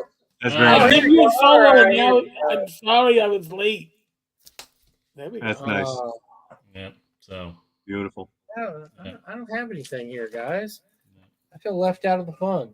Hardbound quality. Hardbound quality. No, hardbound quality. There's a funny story with that orange B3. I bought it from a gentleman who bought it from a TSR artist who actually salvaged it. The story about salvaging it from the dumpster. He actually also, when I bought that, he also included an overwrap box for the that they came in. So I actually have the cardboard box that actually had X number of copies of it in there. It was the artist told me in the letter of providence I got from him that it was the last book in that box. And he just grabbed the box. And he kept having to wow. So there can't be any more of those. I bet there's no more of those in the world, Tom. That may probably be the not. only one. Yeah. Probably belongs in Chicago, but yeah, okay, I'll keep it here for now. Here we go. Look, the nicest B98 Journey to the Rock ever. It's a 9.8, boys and girls. That's pretty nice. Not that you're just showing off now. Well, I had to find something. I don't have anything as nice as you guys just laying around my desk. I got this. I got a 9.8. And actually, it's not even one of my. I don't think I ever actually ran it. It's not one of my favorite adventures, but it was a beautiful condition. So I got a slab. I'll take offers on it. Who wants it? Killing me. Anyway, yeah. So I mean, for me, the orange B3 and ST1 were on my list not because they were hard to get or expensive or whatever, but I'm a BX fan, and those are all from that BX BECME time frame. So do I have a first print DMG? No. Do I have a first print Player's Handbook? No. Do I have a first print wood grain? No. To me, those weren't as important as the BX line and getting all those things. So. Well, that's everybody, I was talking to a friend of mine, so I know none of you will be surprised to hear I'm a model train guy. And interestingly enough, when I really started to get into model trains, was in the late '90s, and a good friend of mine, he and I both got into the hobby about the same time. He is now in the model train world. There's been two or three people that have left an indelible mark on the hobby over the last 100 years, and I think it's safe to say that he will be the fourth. And let me find the link to his channel. Right, so um, I can't tell you, in 20 years he's become an absolute legend. I'm going to give you the link to share if you want, Eric. Yeah. But um, he has risen to a point that it is hard to even recognize that the work that he's done. He started off on a 4 foot by 8 foot 10 plate little railroad in a spare bedroom, and now he's got 18,000, almost 18,500 subscribers on YouTube. I was talking to him the other day, and he said most people don't realize the golden age of model railroading was roughly 20 years ago. That now all the people that did the design work in Korea, all the people that made the tooling, all the people that did all this are out. They're done, and literally it's just on a decline. But his work is almost photorealistic. Yeah. So he's light years ahead of people, right? But I was talking to him about it, and he said that one of the things, norms trains, and one of the things that we were talking about, he said, there's this wave of kids coming into the hobby now that don't know any of the history, that don't know all of this. There used to be a time where people just kept things pristine. He was one of the first people to weather things and really try to make stuff that looked real and so on and so forth.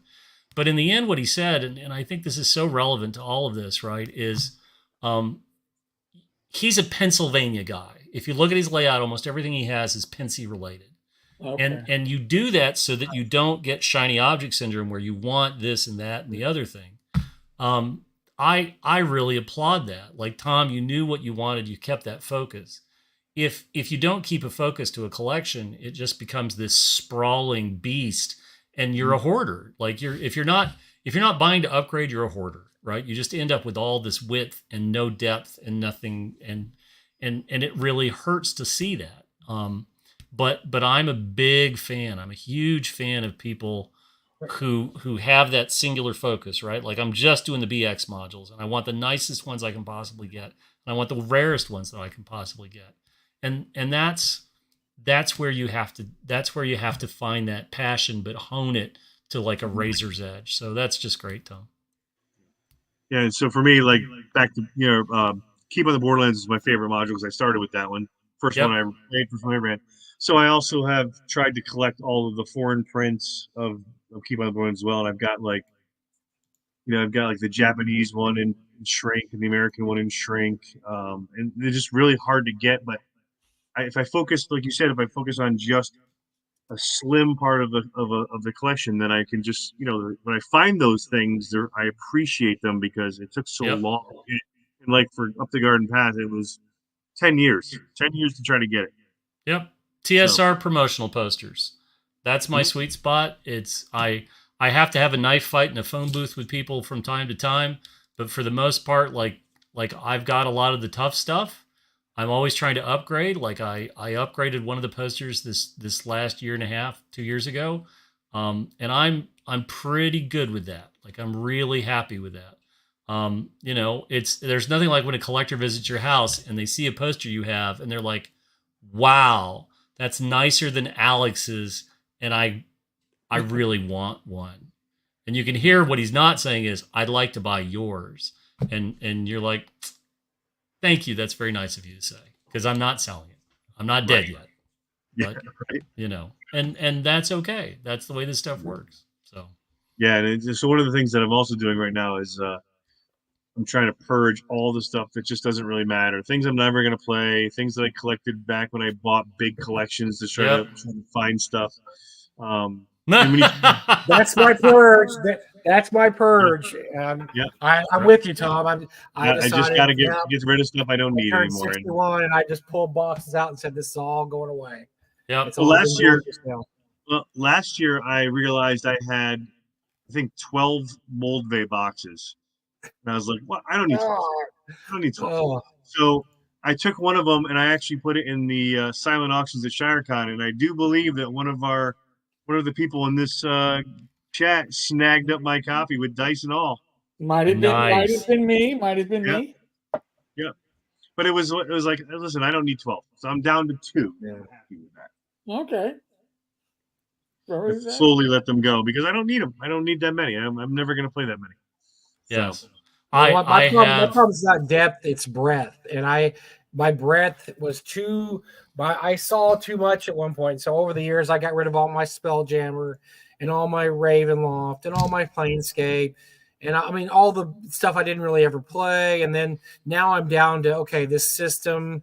Do I, and I got rid of all my Shadowrun, and so that picture I just showed you was boxes of stuff. They're just one-offs of things like, I'm 61 years old. If I live to be 81, am I going to play this?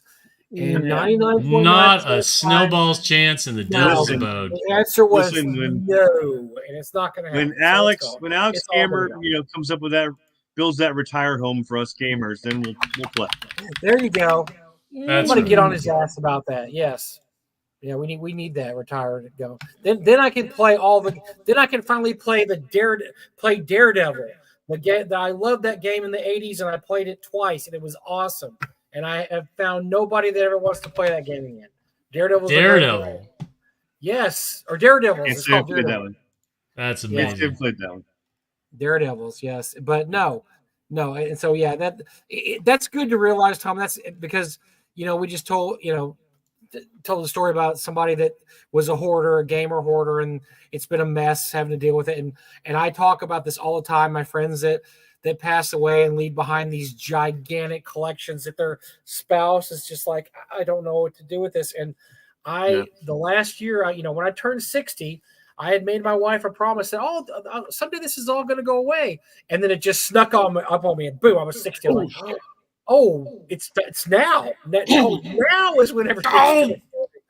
And so it has been. I've been selling quite a bit of stuff on the internet the last year or so. But yeah, you realize that maybe somebody else is going to get more enjoyment out of it. And you probably got more enjoyment out of the ST1, Tom, than whoever had it was getting enjoyment out of the time, because you wanted it so bad. It was the linchpin of your collection. And now you're going to enjoy it, and you'll probably at some point you'll pass it on yourself. So that's the great thing about our hobby, is having this and passing it on. And that's what I have a list of all the modules and where they are in my home office. That if I were to die, that my family could say, find these first and get rid of those. So, like, sell these because this is going to pay for everything else. So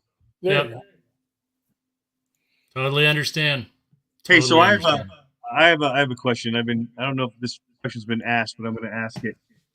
So I don't know if Jim ever gets questions on the show, but I'm going to ask him one, which is, how did you get into auctioneering? So that's sort of an interesting question. So I was away for Gen Con for about a decade. I used to have to go to Gen Con for work, and then when I left Games Workshop, I was in Seattle. Then I was in the Twin Cities, and didn't do anything around Gen Con and gaming. I had burned the candle at both ends, and then just because it wasn't enough, I lit the middle on fire. and I got back to Gen Con. I got back to Origins of Gen Con in 2010. And when I did, I discovered the auction. And it's, that's a testament to how I worked for so long. I worked at Gen Con from 93 to 98, 99. And just, again, all I ever did was work the show. And that's a great point to say, if you've never been to Gen Con as a consumer, you should go as a consumer one point before you become an exhibitor, because I never got the magic of Gen Con. Gen Con's always been toil. And I think you sort of miss something in that. So in 2010, I was in the auction house, and there's two really great stories that come out of that. Number one is that's how I became friends. That's the Friday night collectible auction is when I met some folks who are some of my best friends, and one of them was Mark Greenberg. I think I've told this story before, where Mark was trying to bid on a TSR um, uh, prospectus folio that had. I'll pull a copy out for next week, but it has essentially layered. It's like a waterfall of colored sheets, colored paper. They were a pain in the ass to cut. They were a pain in the ass to assemble. And one of the women who had worked at TSR sent her copy through Tim Kask to sell, or Frank, one of the two of them. And so Mark had the auction and was pretty much winning until I decided I wanted it and I started bidding. So literally it was like going once, going twice, and then I put my hand up. And Mark like, who the hell's that? And I beat him. And as soon as I beat him, Mark got up, came over, came to the back of the room where I was, sat down next to me and said, "Hi, I'm Mark Greenberg. Who the hell are you?" And I said, "Well, like I'm on the AKM." He's like, "You are? What's your name on the AKM?" Like, I'm not on the AKM. And I'm like, board flag. Oh, okay. Really? Yes. Okay. And so then after that, like I wanted to come back, right? I had a son who was 5 in 2010. At the time, Gen Con, 6 years old, and I wanted to start bringing him to Gen Con, so we started coming to Gen Con. But I started spending more time in the auction hall. And in 2011, Tim Kask and Frank Mincer were still working there. I started to volunteer at the auction, and the woman who sort of runs all the volunteers said, why don't we try you as an auctioneer? I think you do pretty well at it. And I said, okay, sure enough. And it took off. Now, when Tim stepped away, Tim decided he wanted to be out of the sort of grind of the auction, and he stepped back. That's when I sort of got paired up with Frank. And so I got paired up with Frank at the collectibles auction. I worked at Games Workshop. I wish I could forget all the things I know about miniatures. So they immediately put me to work at the miniatures segment and the Games Workshop segment. And then I was a natural fit for collectibles.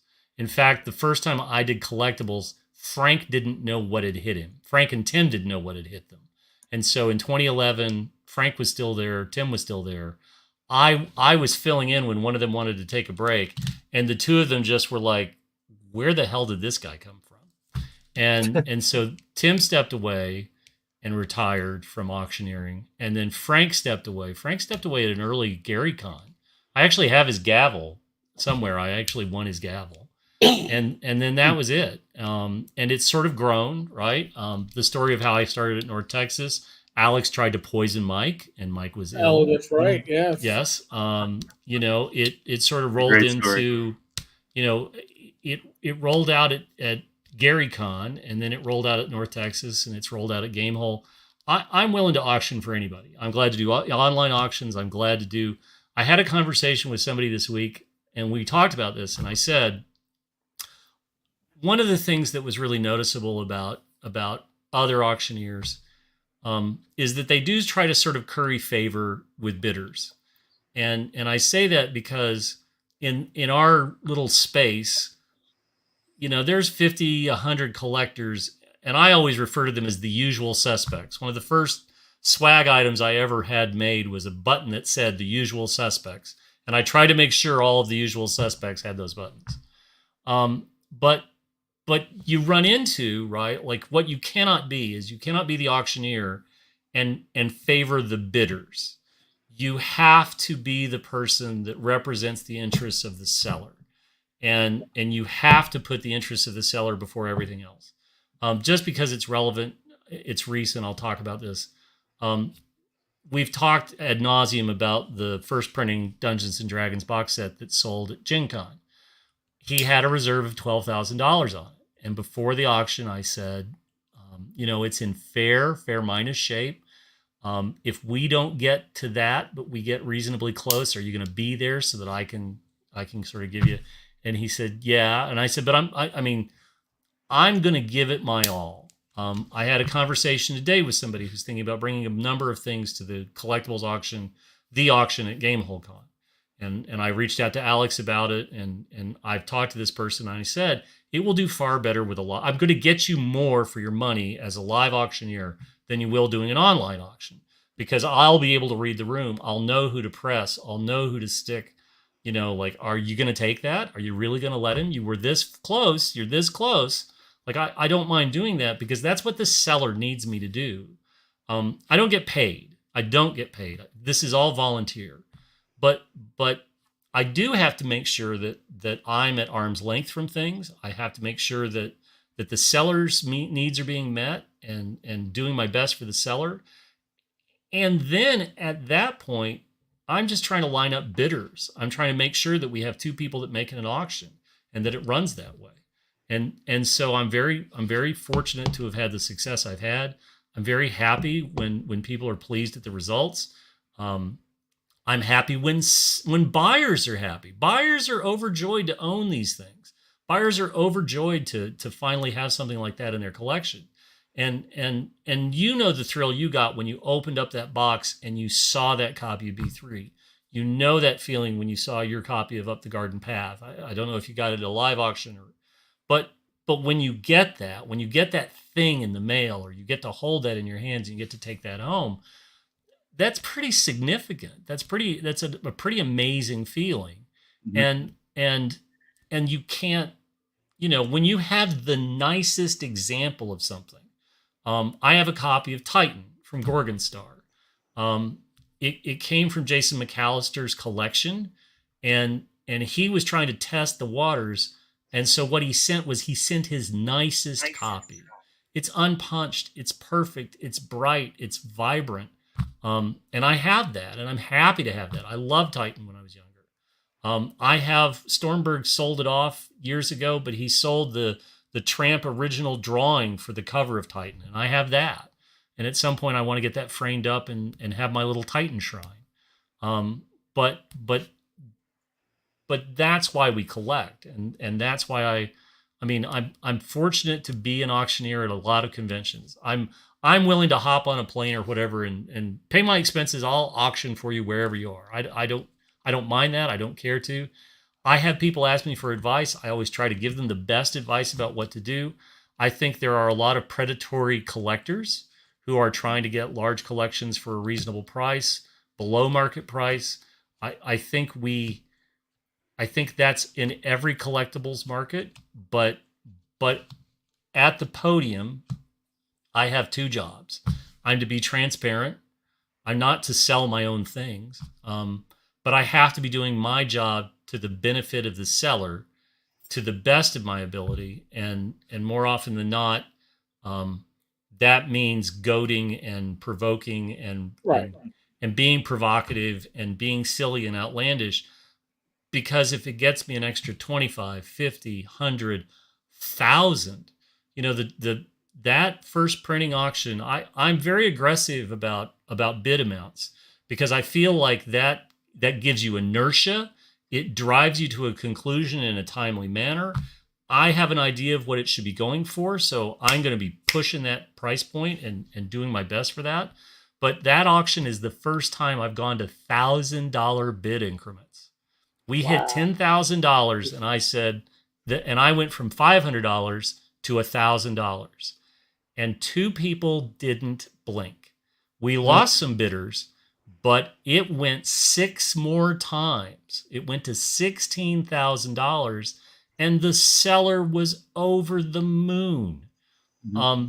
That's a great feeling, and it's a feeling where there's nothing like that in the world. There really isn't, because then you've got a seller who's happy. You have a buyer who's always wanted a first printing wood grain and finally has one. Is it perfect? No. Is it complete? No. But the number of people who have a true first printing wood grain is finite, and he's in that exclusive club. So good on him, right? I don't know. Does that answer? That totally answered. I want to say something about Jim too. Jim really helped us out the year he stepped in auctioneer, because I was too sick to auction, and I've done auctions too. I consider myself very much an amateur, but Jim made a great point, and people have to understand about auctioneers. Your job is to make the most money possible for the seller. And if you're selling at a convention, a lot of times that's not just the seller, but it's the convention itself who are getting the commission. And Yes. you would believe, and I will not name names ever, even in private, the number of auctioneers that their job is just to get through everything and they don't really care. And it makes a huge difference because I have been in the position to see my stuff auctioned with a very cavalier attitude, and it infuriates you because Right. you're thinking this is worth this much. You didn't even try, and now the auction's Yes. over. And yes, the buyer got a great deal. Kudos to him, but he did the auctioneer did a disservice to me. This actually happened at Gen Con one year when I put a dark tower in. I had a fully functioning dark tower, and the auctioneer grabbed it and said, "I don't know if this works or not." When it clearly said on the auction card, "Works, Right. battery included," so he could have turned it on and see all the lights go off. Yeah, I don't know if it works. I don't know. Let's start at $50, whatever. And I'm that's just the in the kind of stuff audience. that I'm in the audience, that's like, it's infuriating to me, right? Like and I know it's Gen Con, so they have a lot no, of stuff. but I had one this year at Gen Con. I had a dark tower. It said that it worked. I paused the auction to pull the tower out, to turn it on, to see how many brigands I could dial up. Yes. And the bidding reflected that. Yes. And that's what you have to do. If you're not willing to put in the roll up your sleeves elbow work. I had somebody secondhand, it sort of got back to me, who said, well, he only works a few hours. Okay. I practice. Usually for conventions, I have a list of items. 2 weeks before Gen Con, I knew what all the items were that were coming into the auction. I was already flagging stuff. I was looking stuff up. I was practicing what I was going to say about that. 2 years ago, I sold one of only 3 copies of the TSR annual report that's known to exist. And somebody said, the joke was I used my Benny Jesuit voice, like mind control. But you practice that, right? Like if I show up at your auction, if it's a charity auction, if it's a for-profit auction, it doesn't matter what kind of auction it is, I'm going to give you my best for as long as I've got the mic and as long as we're going to run.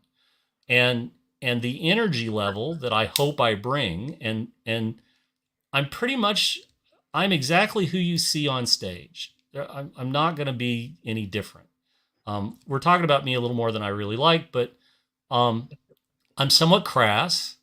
I will absolutely push the boundaries of good taste to get an audience on my side. If they've got alcohol, even better. Because what I want is I want to succeed for the sellers or the charity or whoever it is. One of the compliments I got about 5 years ago, was at GaryCon when we raised money for Wounded Warrior.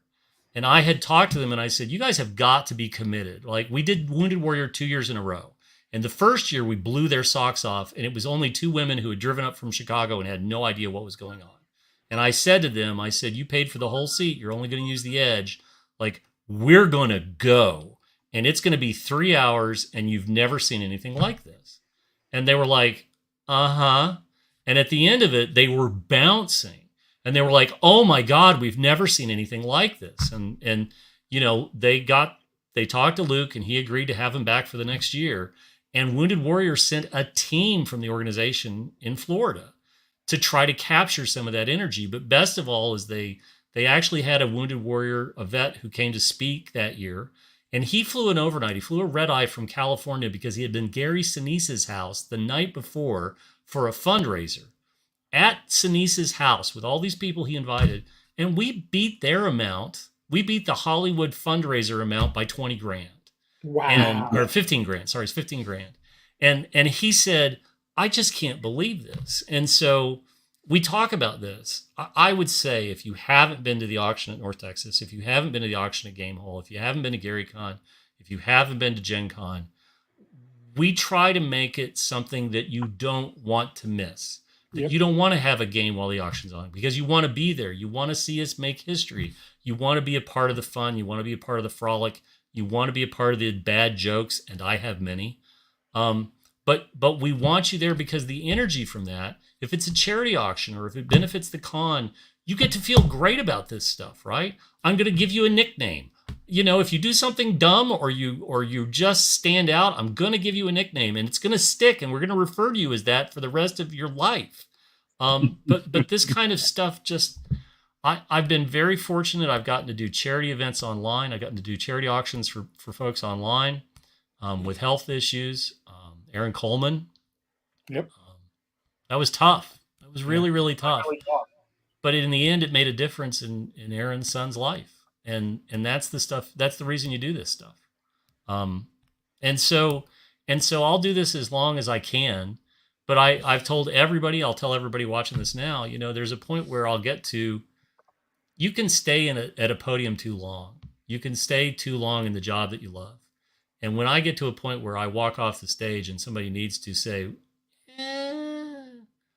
I'll take that first hint and say, okay, I think we're good. I don't have to do this anymore. I think we're good. And that's, you should know when to walk away.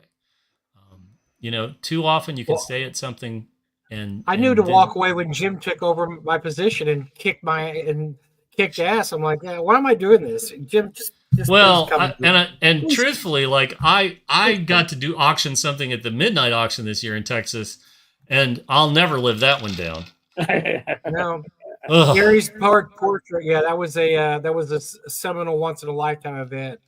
But yeah, and that's a good example too. Look, I love doing the midnight auction, but that's not something that most people could do because it's got its own cadence and delivery and difference. It's just a different animal. But I still treat it like an auction. I try to get the best amount. You have to. And money goes to the con. So yes, I'm auctioning off people's souls on a piece of photocopied paper that I photocopied an hour before with my scribbles on it, and I'm getting $500 for it. But there's a point to this. The point is it goes, and the people that go to the con know this and they bid on it, and that's when it's great. Right. When you're in contact with the audience, and you've felt that too, Jim, when you've had that connection, and you know that this, and you know what's going on. And the lead up to Gary's portraiture, I could hardly keep a straight face because the audience was primed. They're liquored up. They're ready to go. And my God, then I'm given this horrific thing to try to find a new home for. And it was ghastly, but it was hysterically funny. And Jim, we had a great time with it.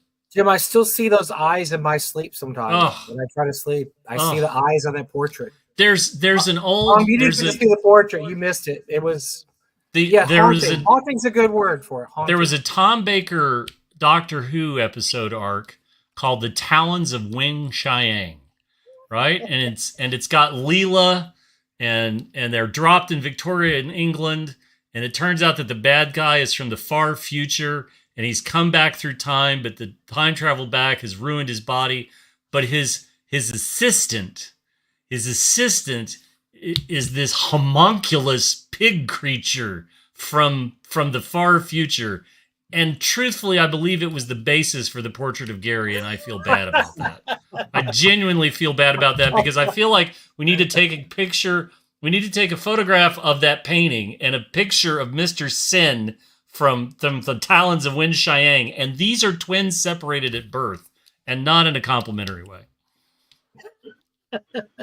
Sorry. That was a deep dive even for me. Apologies. God.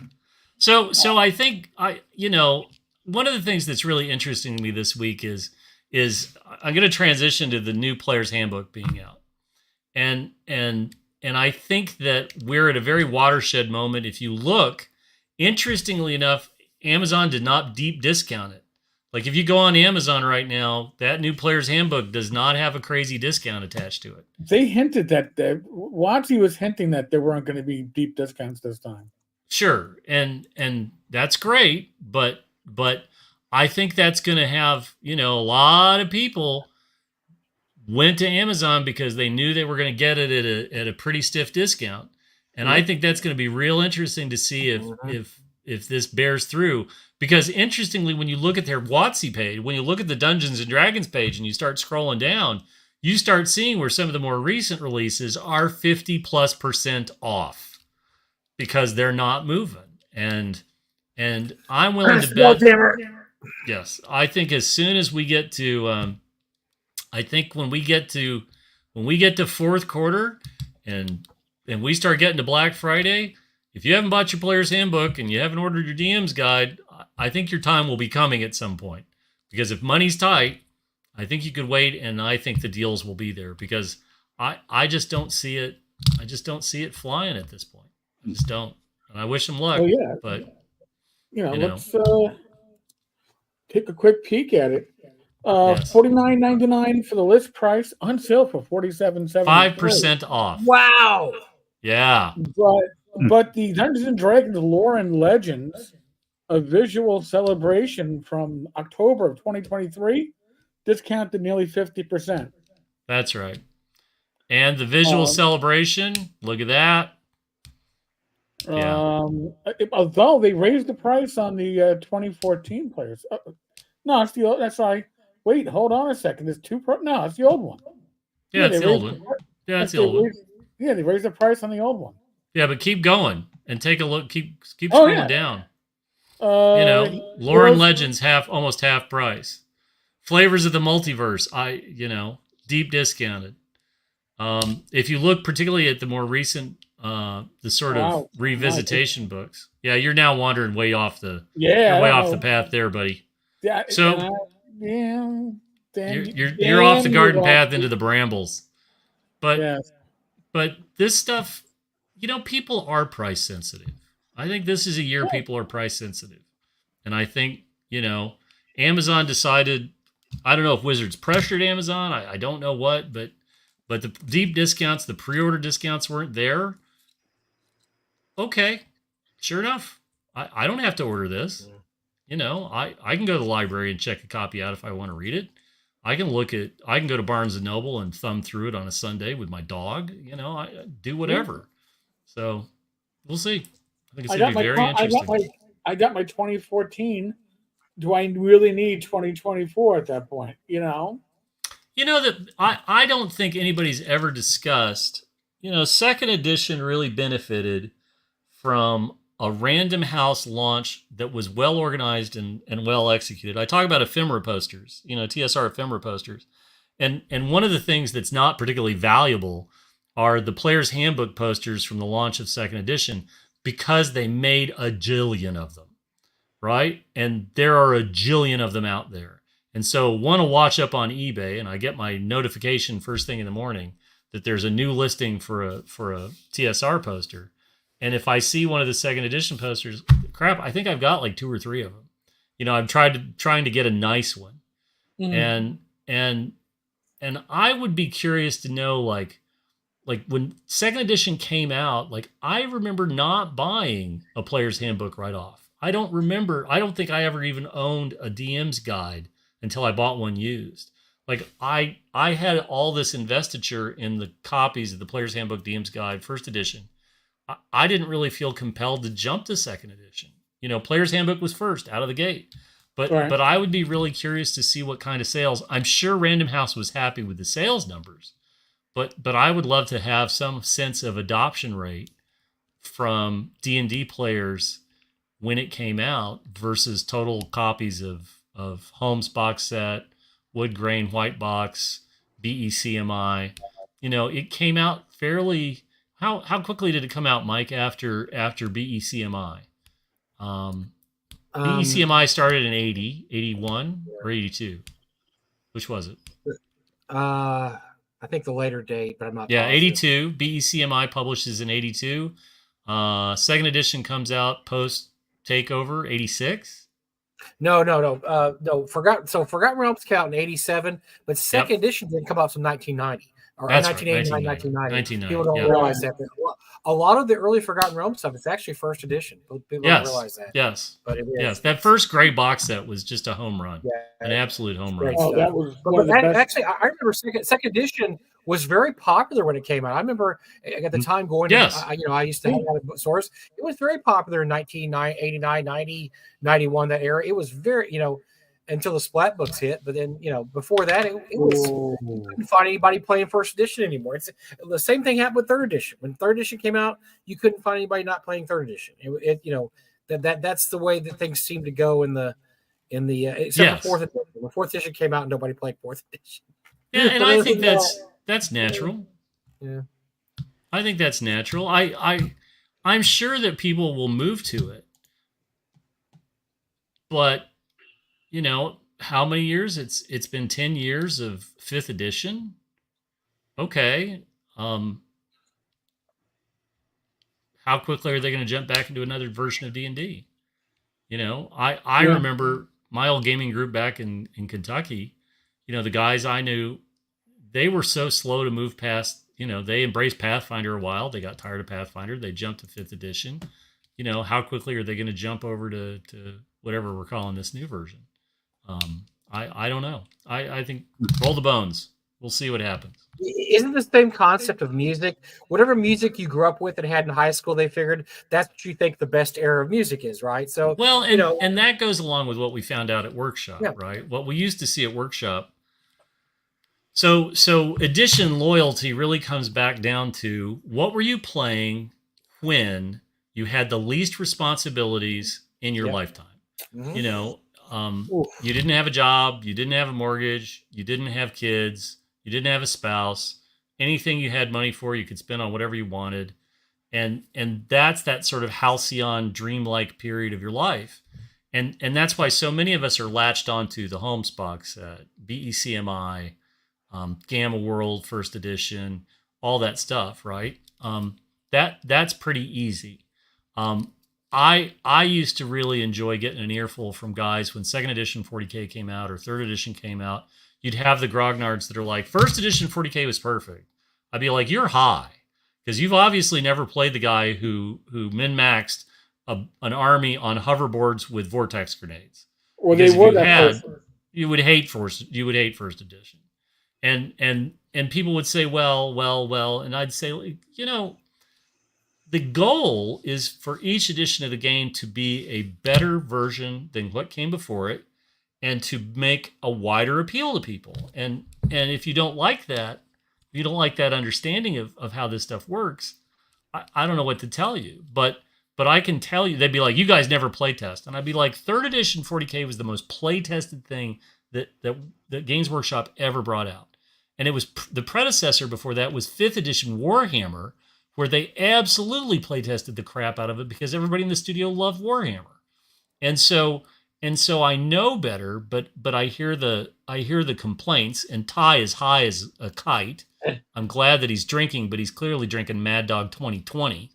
But as cool as it is, this is why we love this stuff, right? Like I'm sure that young Mike Bandolato, I don't know when it was, but I'm guessing that same slice of time, the games you love, the comics you remember the most fondly, all this stuff is all from that same narrow little band of time.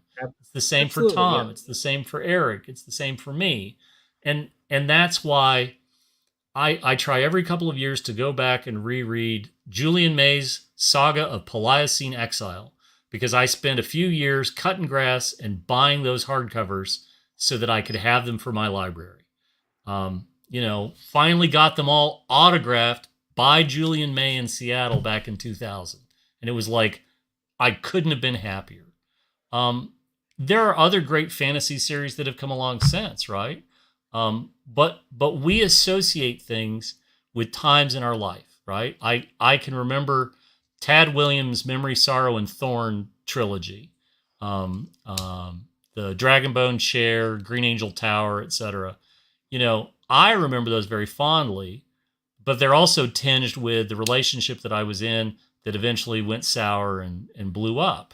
And so I can always remember that in the back of my mind if I go back and reread those books.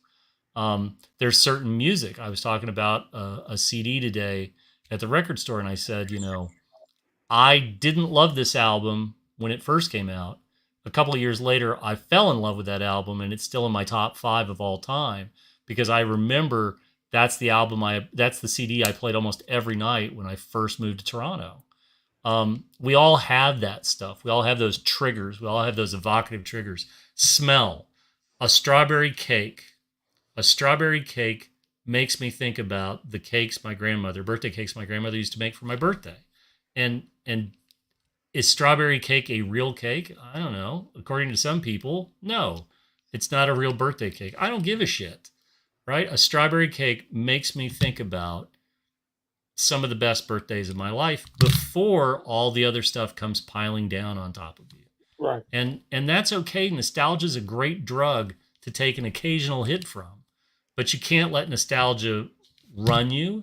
You can't let nostalgia define you. You can't let nostalgia set you on a course in conflict with other people.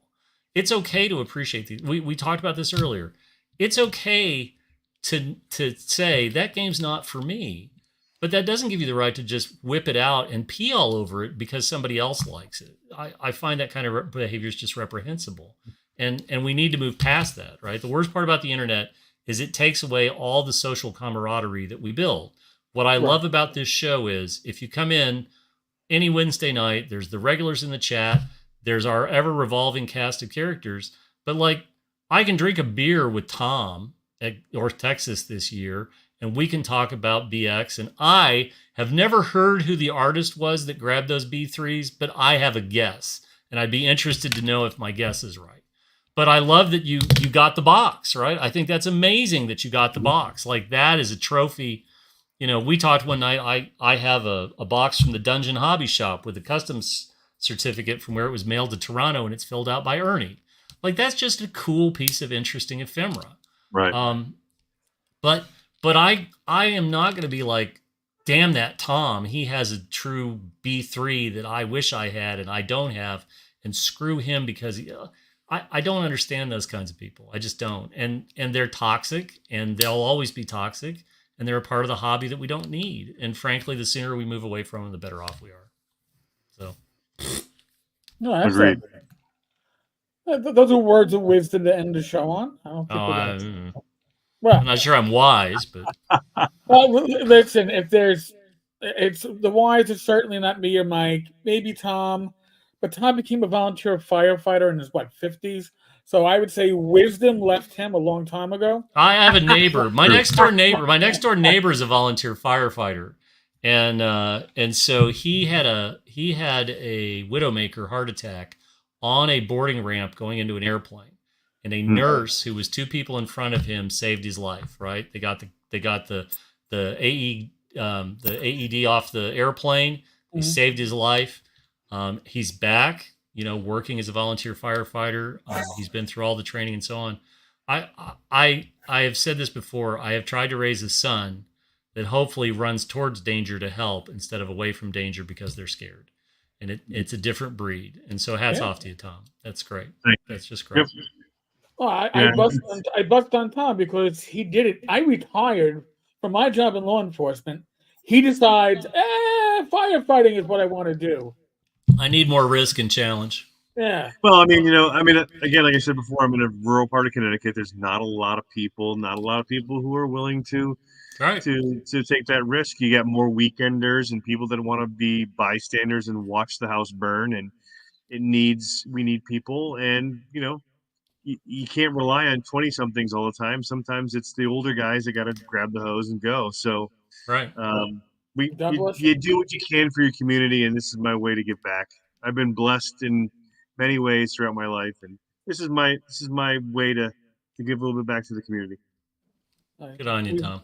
Yeah, we bust on you because we love you. I appreciate all of it. Thank you. You're welcome. Well, I guess it's about time to wrap it up then. Yeah. Yep. Eric's bladder's about to explode as usual. I told That's you, right. I'm getting old. I'm gonna die. No, what? Stadium. I've learned that. Listen, Mike wasn't spazzing out like he usually does. We weren't having a drinking game this time. That's right. All of our livers are intact. Thank you, Modem. I'm happy to help everybody out. Thank you, Mike. Thank you, Tom. Looking forward to hearing how ShireCon went. Yeah, my pleasure. Yes, Thank you. Yeah, we'll give you an update after. Yes, please. I'll be there. Eric will be there, so he can fill it. Yeah, fill it all you'll the get way. an update. It should be a lot of fun. And Great. Rach loves ShireCon because it means that I get to donate things to silent auctions. So she's like, Nice. more stuff. And Tom, we couldn't make it this year. We wanted to. My wife ended up spending a month in Colombia instead of 10 days. And so that pretty much destroyed our vacation budget this year. But I am going to put it on the calendar for next year, buddy. I'll be Yeah. up at We'll be glad to see you there. Yeah, I can't wait to come. Well, again, Tom, thank you very much. pleasure. I'm not going to thank Mike. Mike already knows. Whatever. Jim, fun as always. Folks, quick reminders. Discord Hangout is at 9 o'clock on Thursdays Eastern Time. So if you're on the Discord server for Tenkar's Tavern, join us. Friday's live stream with Glenn. And no live stream on Saturday, Sunday night for Gamers Health, because I'll be at a wedding. From my old gaming group. By the way, my original gaming group, somebody's getting married for the first time. Oh my God. God bless. God help whoever they're marrying, because that's going to be a challenge. That's somebody set in their ways. Oh, certainly. So, folks, as you always, be safe, be well. God bless. Roll this dice, roll them well. I will be back again tomorrow with some random crap video. I have no idea. Ladies.